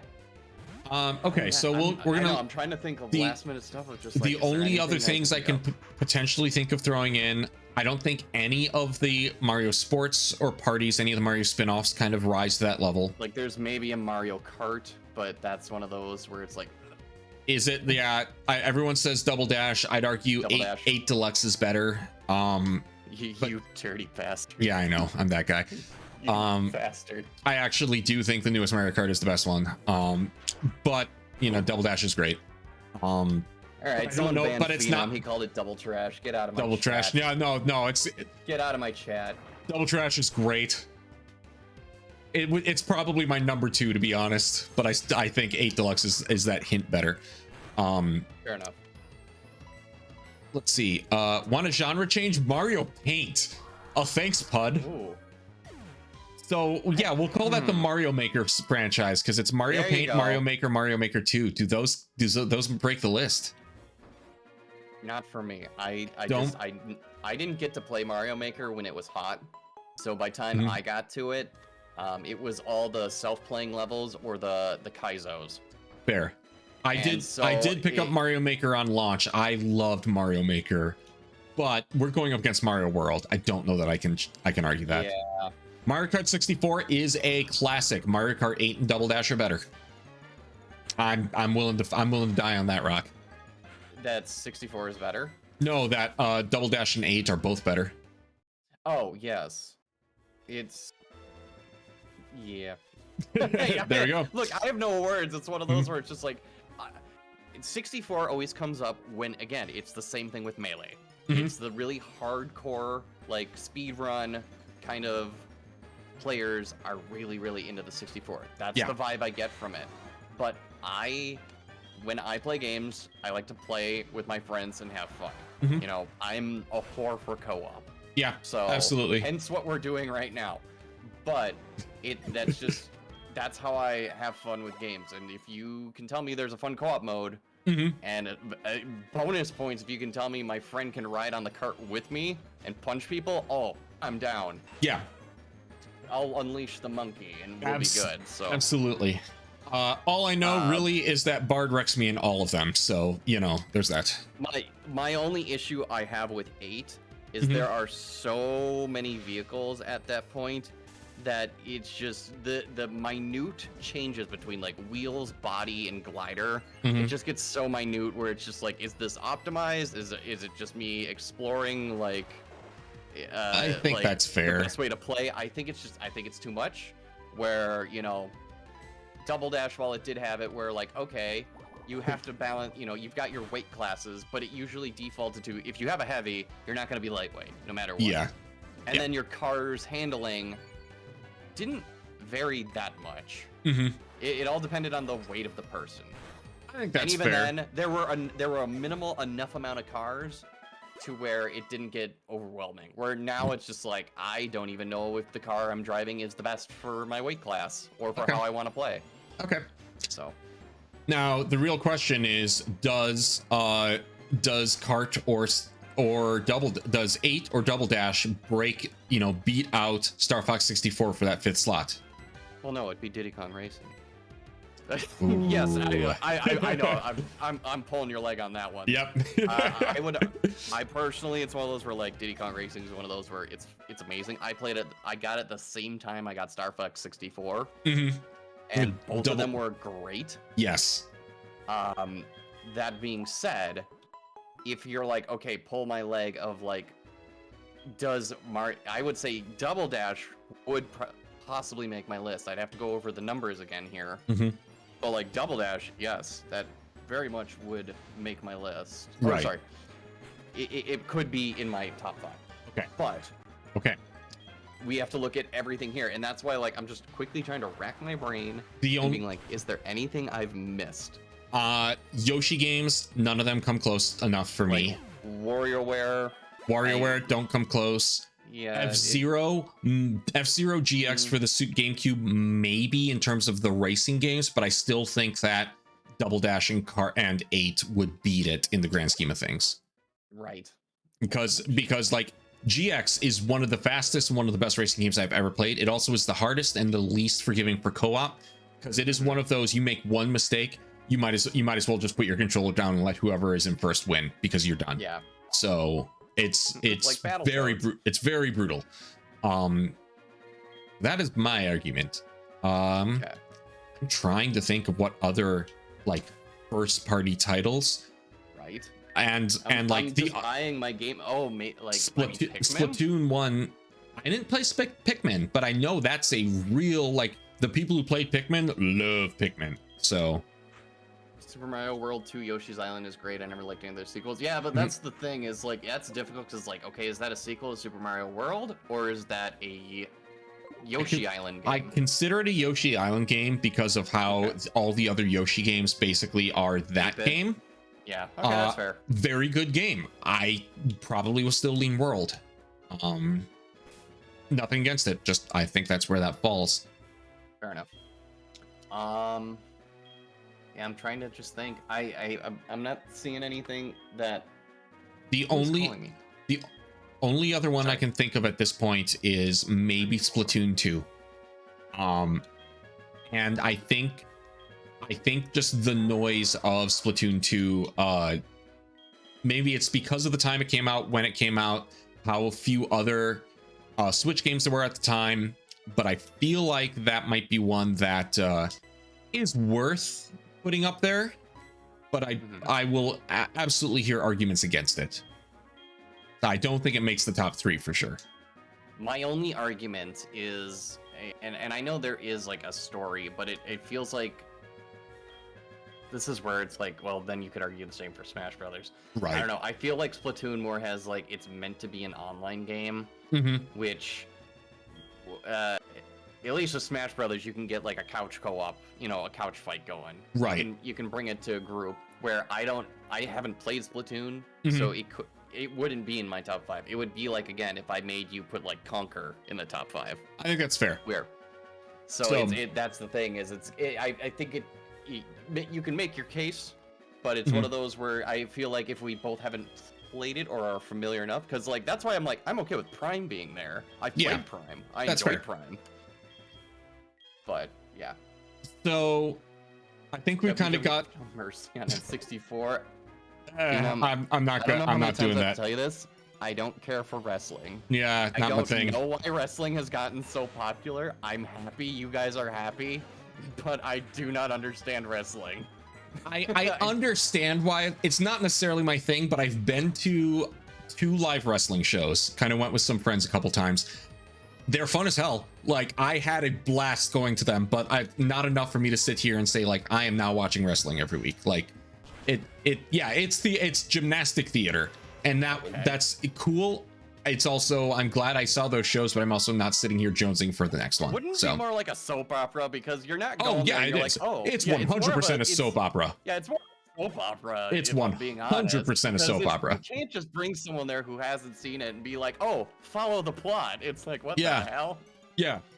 Why is this dude in a dragon costume beating up on a guy wearing army pants? Speedo Man. Yeah. Oh no, Speedo Man just got his friend come through. Oh no, thigh highs.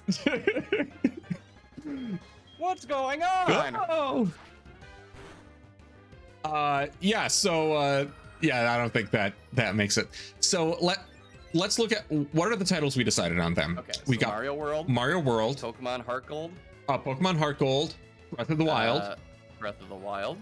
We also had Donkey Kong 2, or Country 2. And then Star Fox 64. Yep. Metroid Prime. There was one more that was also on the list that I'm trying to think here. Mhm. So it went Mario, Was Zelda, World, yeah. Pokemon, Metroid. Mm-hmm. I feel like there's one more that we had. Because I said Kirby, but I don't know what you said about that. Very, very good, but I don't know that it makes it into the top 5. Trying to think. Because we kicked out the Castlevanias. Yep. We kicked out the F-Zeros. We kicked out Fire Emblem. Yep, most of the RPGs, because I didn't play them as a kid, or Yep. I did play them, but I didn't like get into it. Mm-hmm. Because the only one I would have heard in that area straight up would have been Chrono Trigger anyway. Right.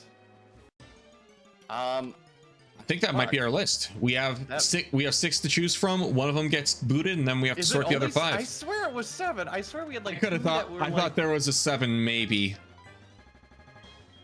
All right, give me 1 sec to mull it over in my head, just because I'm like, I know there's one where we're gonna be like, there it was. Yep. Okay. So, I'm gonna actually take a hot second and write these down. Okay. Y'all can't stop me. I'm genuinely like looking around, like, not that I have any of those games up here, they're all downstairs, but just kind of thinking about that. Like, what are the other titles? Pokemon, Heart. Oh, I don't know that these actually make my list, just personally, but does Mega Man make your list? No, the only one that get even remotely close is X. And I'd agree, and I don't think that beats out the others for me. It was a game that I would rent here and there, and that's about it. Fair. Let's see. Metroid. Also, Mega Man Zero rocks, but 03 is the best, and nobody's played that one, so whatever. Yeah. Mario World, Heart Gold, Soul Silver, Star Fox 64, Metroid Prime, DK2. Mm-hmm. What else were we missing? That's 5. That's 5, and I had 6. I had 6 in my hand. See, I knew there was like 7. What do we do? What are we doing here? Breath of the Wild. Breath of the Wild. Okay. I'm just trying to think if there was any last ones. Quick. Oh, Smash Brothers Ultimate. Oh, that's what it was. That was it. I was just thinking, I'm like, let's go through the Smash roster in my head to think of IPs. That's kind of what I was doing too. Okay, so we have 7. Mm-hmm. So 2 have to get eliminated, and then we have to rank the 5. So I feel like the ones that can't be eliminated are Breath of the Wild and World.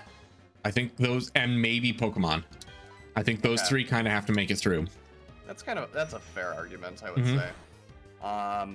That gives 2 slots for 4 games. 2 slots for 4 games. Okay, so let me just rearrange this list so that we know which ones are sticking. Yep. Okay, that leaves us Star Fox 64, Metroid Prime, DK2, and Smash Ultimate. Ooh, spicy. I feel like of those 4, Star Fox 64 falls off first. I love Star Fox 64. I think the other 3 are stronger.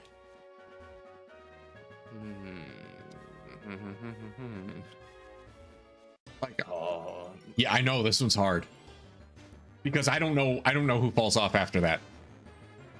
That's the thing, is like, I can dust off Star Fox 64, and I've got the muscle memory still to get all of the shit. Same. Like, I played that game so hard. I can still play it, and it's hard. Same with DK2. Smash Ultimate's one where I can play that with anyone. It's just, I'm not saying get rid of it, but I'm just saying, like, Prime, I played it once, and I was good. You're killing me, Smalls. I know, and I'm like, I want to do consolidation with you, where it's like, okay. It might, like, I hate saying this, it might have to be Prime, but because, and I will fight tooth and nail. This is a compromised list. This is what we can agree on. DK2 and Smash getting kicked? Like, that's what we can That's talk the about. problem. If they're not getting kicked, then Fox and Samus just don't make it. Right. And that's where it's like, ooh, are those better? And that's where it's like, ooh, are they though? Yeah. Mega Man X is for me. You can't prove that Starbucks. You can't prove that Starbucks. They might be able to twist some arms. I mean, Chad, I think, has already disagreed with most of our opinions, so. Fair enough. Let's see. I gotta keep an eye on my health too while I'm contemplating this. I know. Okay. Let's make arguments for what should stay, for something that should stay. Okay. So I'd have to say for sure. Fuck. Right? This is tough. This is actually really. This is like. This isn't even a which child do I want to see get killed. This is a. This is a like I don't know. This is the harem anime, and you have to pick. Pick the girl that's in it. Yep. Oh no, I have to pick. I have to pick my BG3 waifu. Do I get rid of frumpy big boobs or peppy tsundere?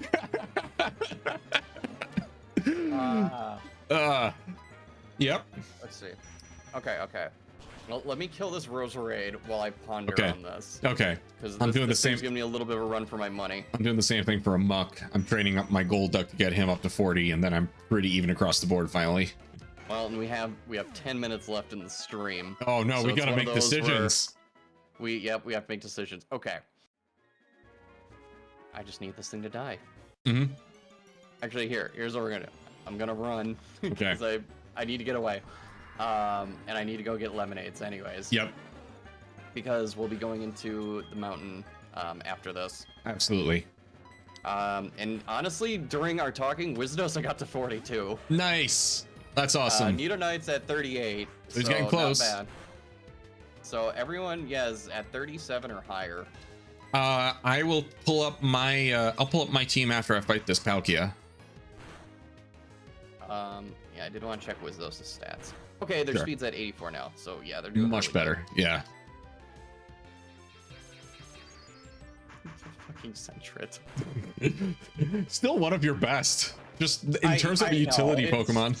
It's just such a good. It's my ghost killer. Yep. Okay.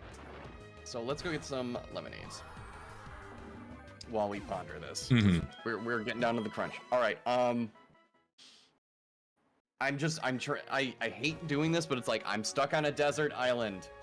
Yep. We got to play the Desert Island game. I only get these 5 games for the rest of my life. Yep. Which ones do I play? And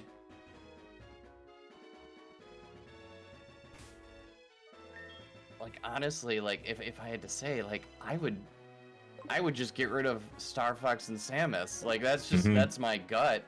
Is like Yeah. I'm just thinking like, okay, I'm in a cabin on a mountain. It's snow everywhere. I'm stuck here for 3 months.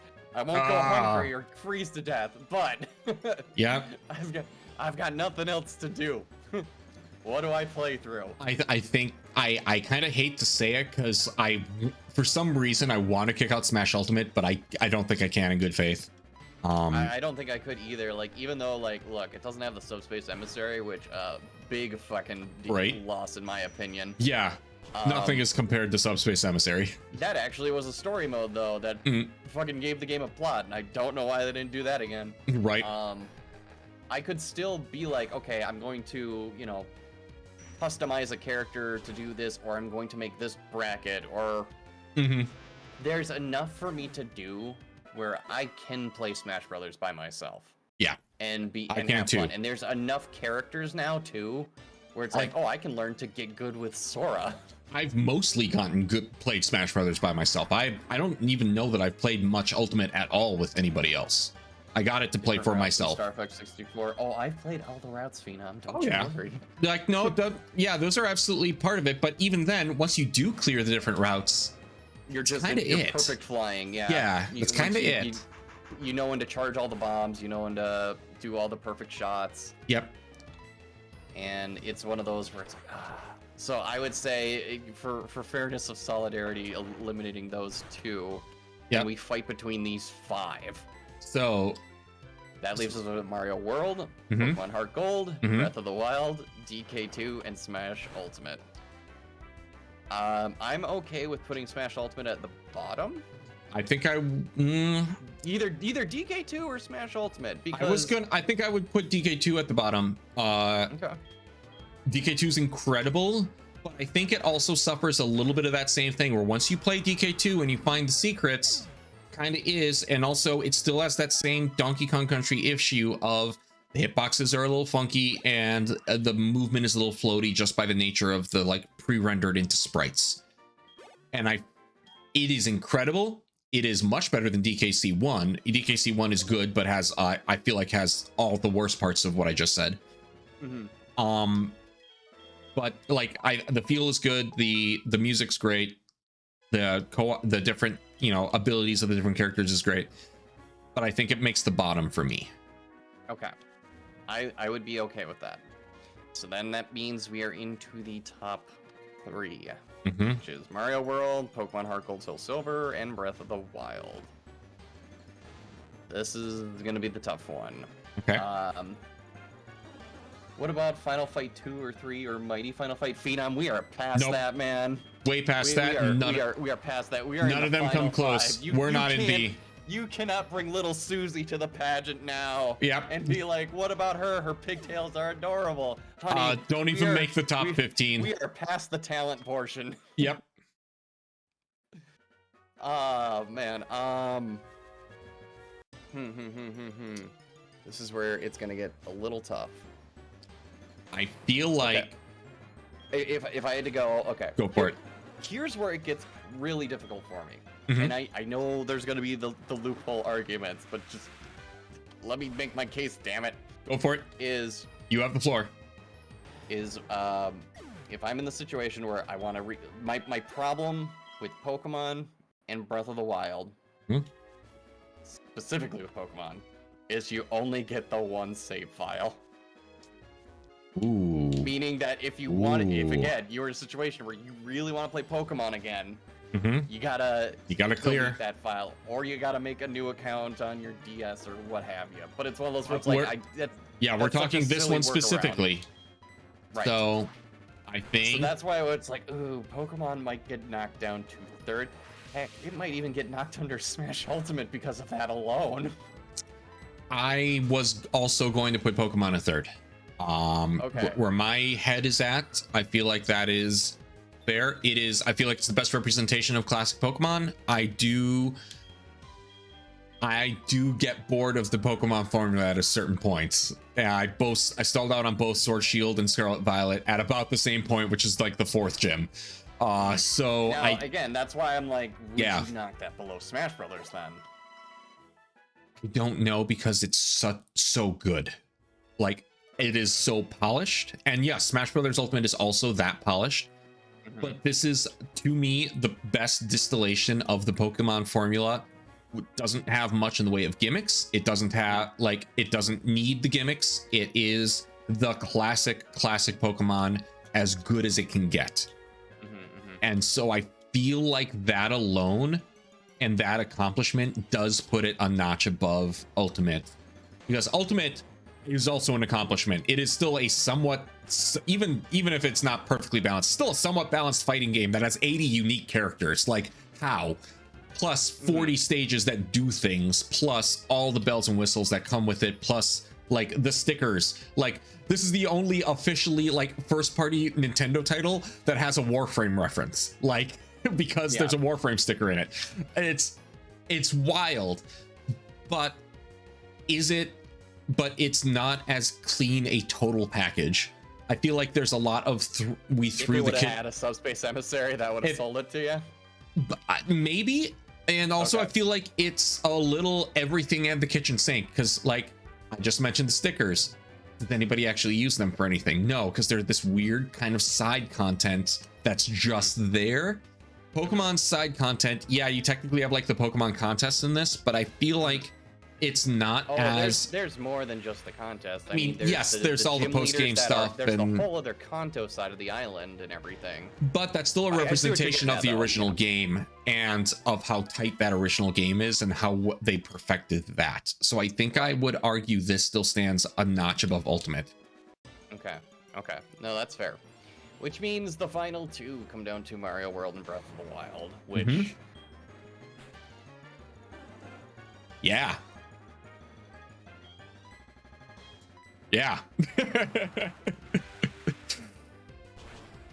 Oh, fuck. Right? I think I'm just gonna go with Breath of the Wild. Like, I'm thinking about it, and it's like, okay. Mario kind of falls into that category of, I'll pick it up, I'll play it, you know, get my fix, still prove that I can get to Bowser. Yeah. And then, like, I'll walk away. It's one of those where I don't go for speedrunning strats. I don't go for cape flying tactics. Right. It's one of those where I pick it up, I enjoy what I do, and it's fulfilling in that sense. And it was just, it was very polished at the time. And there's still an extent to where I would probably argue that, like, Wonder or even like, you could put other Mario games in that spot and kind of get, like, similar, not the same, but similar. Okay. Because I'm still playing through Wonder, and that game's amazing. I really want to get it. Like, I've not picked it up yet, and I really want to. But it always feels like it's kind of like Resident Evil, where after X amount of games, they nail the perfect one, and then they fuck it up, and they have to start back to the perfect one again. Right.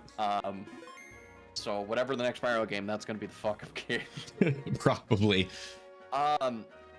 So that's where, oh god, I'm just gonna get to Breath of the Wild, because, like, even though I don't like that you only get the one save file in Breath of the Wild, which it's irritating because you'd have to start all over. Just the depth of adventure you just get lost in, like. And just being able to, like, being like, is this the run where I'm going to just mess around and just go on an adventure? Or is this going to be the one where I speedrun straight to Ganon and see if I can fuck him up with a tree? Right. I think for basically the same reasons, I agree with Breath of the Wild at 1. Kind of going back to the desert island argument, I feel like, and I... Maybe this was... I don't think I'd play Breath of the Wild on a desert island and be like, well, this sucks. Right. Link can build a fucking boat out of 2 logs, and here I can't even get off of this. Yep. Shut up, Wilson, and get more batteries. Accurate. But my main way I played Mario World is I played the Game Boy Advance port. Very good port. And it is also on Switch now if you want to play it for a little bit different feel of the game. But I have also played the Super Nintendo version. And I 100%ed the port, and I loved it. It was great. But also, once you get that 100% and you get the funky Mario head Koopa shells, there is not much reason to go back except to admire a color palette. And I've kind of always felt that. It's like, I beat this game. It was an accomplishment. Beating Tubular was like, felt good to be done with. And getting out and going back on it, I'll play it once in a while, but I don't feel that urge to sit down and say, like, I want to 100% Mario World again. Breath of the Wild usually it is gets different. To the level of, like, all right, how fast can I get to special? Right, it's not flying Yoshi. Yeah, how fast can I get a flying Yoshi and get to Bowser's Castle using the shortcut in special? Breath of the Wild, I go back and I poke at different things. Like, I still haven't technically finished Tears of the Kingdom, not because I don't like it. I love it. I could have finished it months ago, but because, like, I don't want to end it myself. Like, I'm close to the... Yeah, it's like... Yeah, it's so good that I did the same with Liquid, where it's just like, look, dude, I'm ending this game on this day, and I think he and I just did a hangout night where he kept playing and he just watched me finish it. Yeah, because he did all the Korok shrines. He was going for that, which technically I held off on that until I was hoping for the DLC, but that's not happening now. So yeah, now I get to dust off Tears to go finish that at some point. Yeah.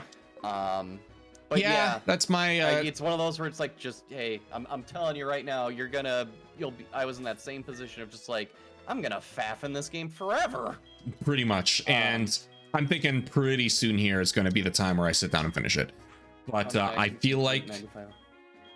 You can only complete 95 on 96 in Super Mario World without the cape. Oh, I did not know that.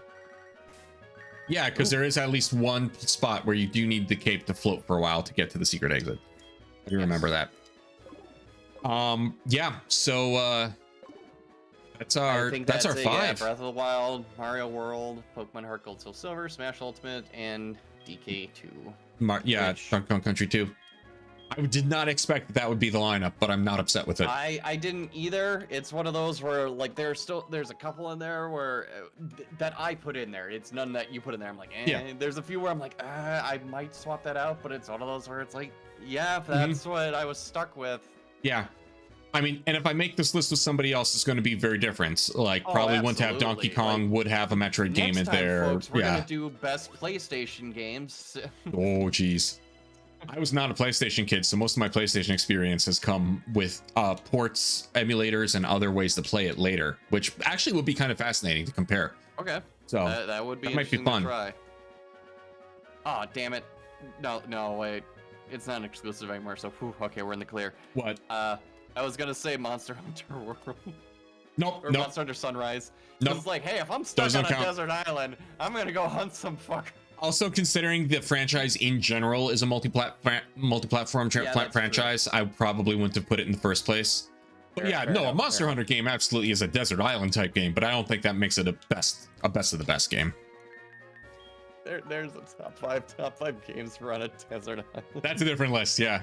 Breath of the Wild still might be on top of it, but the other four are different. Because Mario World wouldn't be on that list. Donkey Kong wouldn't be on that list for me. On a desert island? Yeah. Prime would not be on that list for me, even if it's on my personal one. Something on that list that distracts me from the fact that I'm trapped on an island. A Monster Hunter would be a good one. Probably. A live service game doesn't count because a desert island implies I don't have internet, so you can't. So no Fortnite. Yep. You know, I think I would have to do one of my. I think I would put a survival game just to feel like I'm winning at something. We're gonna play Rust on a desert island. I wouldn't go as far as Rust, but I'd probably do like Valheim. Okay, Valheim's just fair. So I at least feel like I'm accomplishing something and building a house or whatever. If you really want to hate yourself, you play Raft. Oh God, no! That's what you do. On a desert island. I'm gonna play Raft. Fuck you, Bruce. No. Fuck, man. I don't think we can end it any other way than that. So, let's wrap this up for the night. I'm gonna kill this hunter and. Yeah, that might be. We might have to make a list of worst games to bring with you on a desert island, and Raft would be on top of that. And see if we can top the other person. Okay. Let's see. Raft, Link's Awakening. Well, see, you're thinking all island games, but it's just like. You dig into some of the bad survival ones where it's just like you're constantly hungry and thirsty. Hell, like you could even mix it up and be like, what would be the worst game to play in the post-apocalypse? And it's like, well, Fallout, Last of Us, that stuff. Yeah. Iron Lung, Pud, you can't do that to me.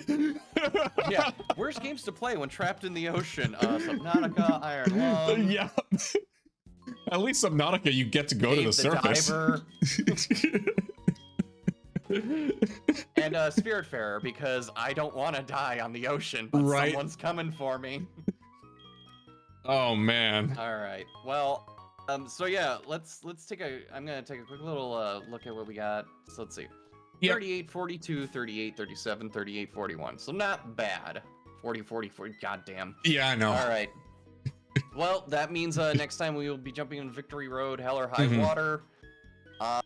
Victory Road Pokemon start at about 38, so we are both in a good position to go forward. Just there. That's the thing is, I have a decision to make next time of do I want to evolve her now, or before we go in. Yeah. She did get Toxic Spikes, which is what I wanted. So we got the goal at least. Yes, she got to Toxic Spikes, but she does not learn any other good poison moves until 58. So and at that point, that's kind of moot. So that's kind of moot. Yeah. Let me see. Does she learn poison? Let's find out. So my Exploud is still at 40. I didn't really level him much today, but I did teach him Earthquake, so he's good there. For Alligator's for Alligator, Clefairy's Clefairy. I topped off Podok, so he is up to 40. And the Nido Knight, his stats are pretty beautiful, and he came with Aqua Tail, so I didn't teach him Flamethrower at this point. I might still replace Thunderwave with Flamethrower, but we'll see. And then of course I still have Sentient, but Sention's kind of been over leveled for a little bit, so he's been just been chilling. Okay, so we definitely Oh, did you teach? You were gonna teach moves to your Wizardos though. Yeah, so you got Yep. Earthquake. Yeah. And Yeah. Crunch, so He's that's got good. Earthquake. Earthquake now. He had Crunch. Stomp will go away. Stomp and Supersonic will go away sooner rather than later. But Okay. I might be figuring that out yet. Right, and there's still a chance at items inside of Victory Road. Yep. As well as we still have the Shiny Claws in effect, so Yep. if you come across that's always a chance. Shiny, Oh my God, Shiny Claws is that a free Shiny Claws means we get a free chance to catch Pokemon. If we do catch it, then the other player also, whatever their next wild Pokemon is, activates the Shiny Claws. So Yeah, they will also get a free one. Their next encounter, hopefully not current encounter. Right. Problem is, we are in a pre-Gen 6 Shiny count, so it's a 1 in 8,000 something chance. So right. So yeah, so Nidoqueen does not learn Poison Tail. It learns Aqua Tail and Iron Tail, but no Poison Tail. Really? Okay. Yes. So I have a tough decision to make next time. Mhm. And I will have to see what I can get her to learn. Other than that, we'll be back next week, Monday, 7 p.m. Yeah, I should be back. Next weekend is really busy, but Monday I think I'm clear. So yeah, so we should be back. Oh my God. What? I just realized my game sells Poison Jab at Goldenrod. And I can teach that to her. Okay, no, we're good. We'll be good next time. That'll work. Okay, so there we go. Thank you for tuning in, everyone. We appreciate you hanging out while we went on a little tirade tonight. And this is one of our more fun conversation episodes. Absolutely. If you missed any of it, Elhan, where can they catch it? You can catch that on YouTube at youtube.com/@Alhan1. That's all the uploads get up there. Usually Tuesday, Wednesday night is been pretty common the last few weeks, but uploads will be up on there later this week. And it's pretty much the same thing as this, just with the kind of the beginning and the ending shaved off. So you get the full experience. So yeah, we'll see you guys then. Until next time, have a fantastic week. I should be back at some point, I think Thursday, with more drawing. Alhan, you doing anything else online? Not anticipating it this week, but you will be able to catch me at Anime Detour in Minneapolis doing VJing during the rave on Saturday night. So if you want to see... What time does that start? I want to say 10 p.m. On Saturday. So if you want to see some of my visual artistry... There you go. All right. Well, if there's nothing else, have a fantastic night, you guys. Take care. If you're driving and you're in the Midwest, be safe. Yeah, absolutely. Okay. We'll catch you later. Bye.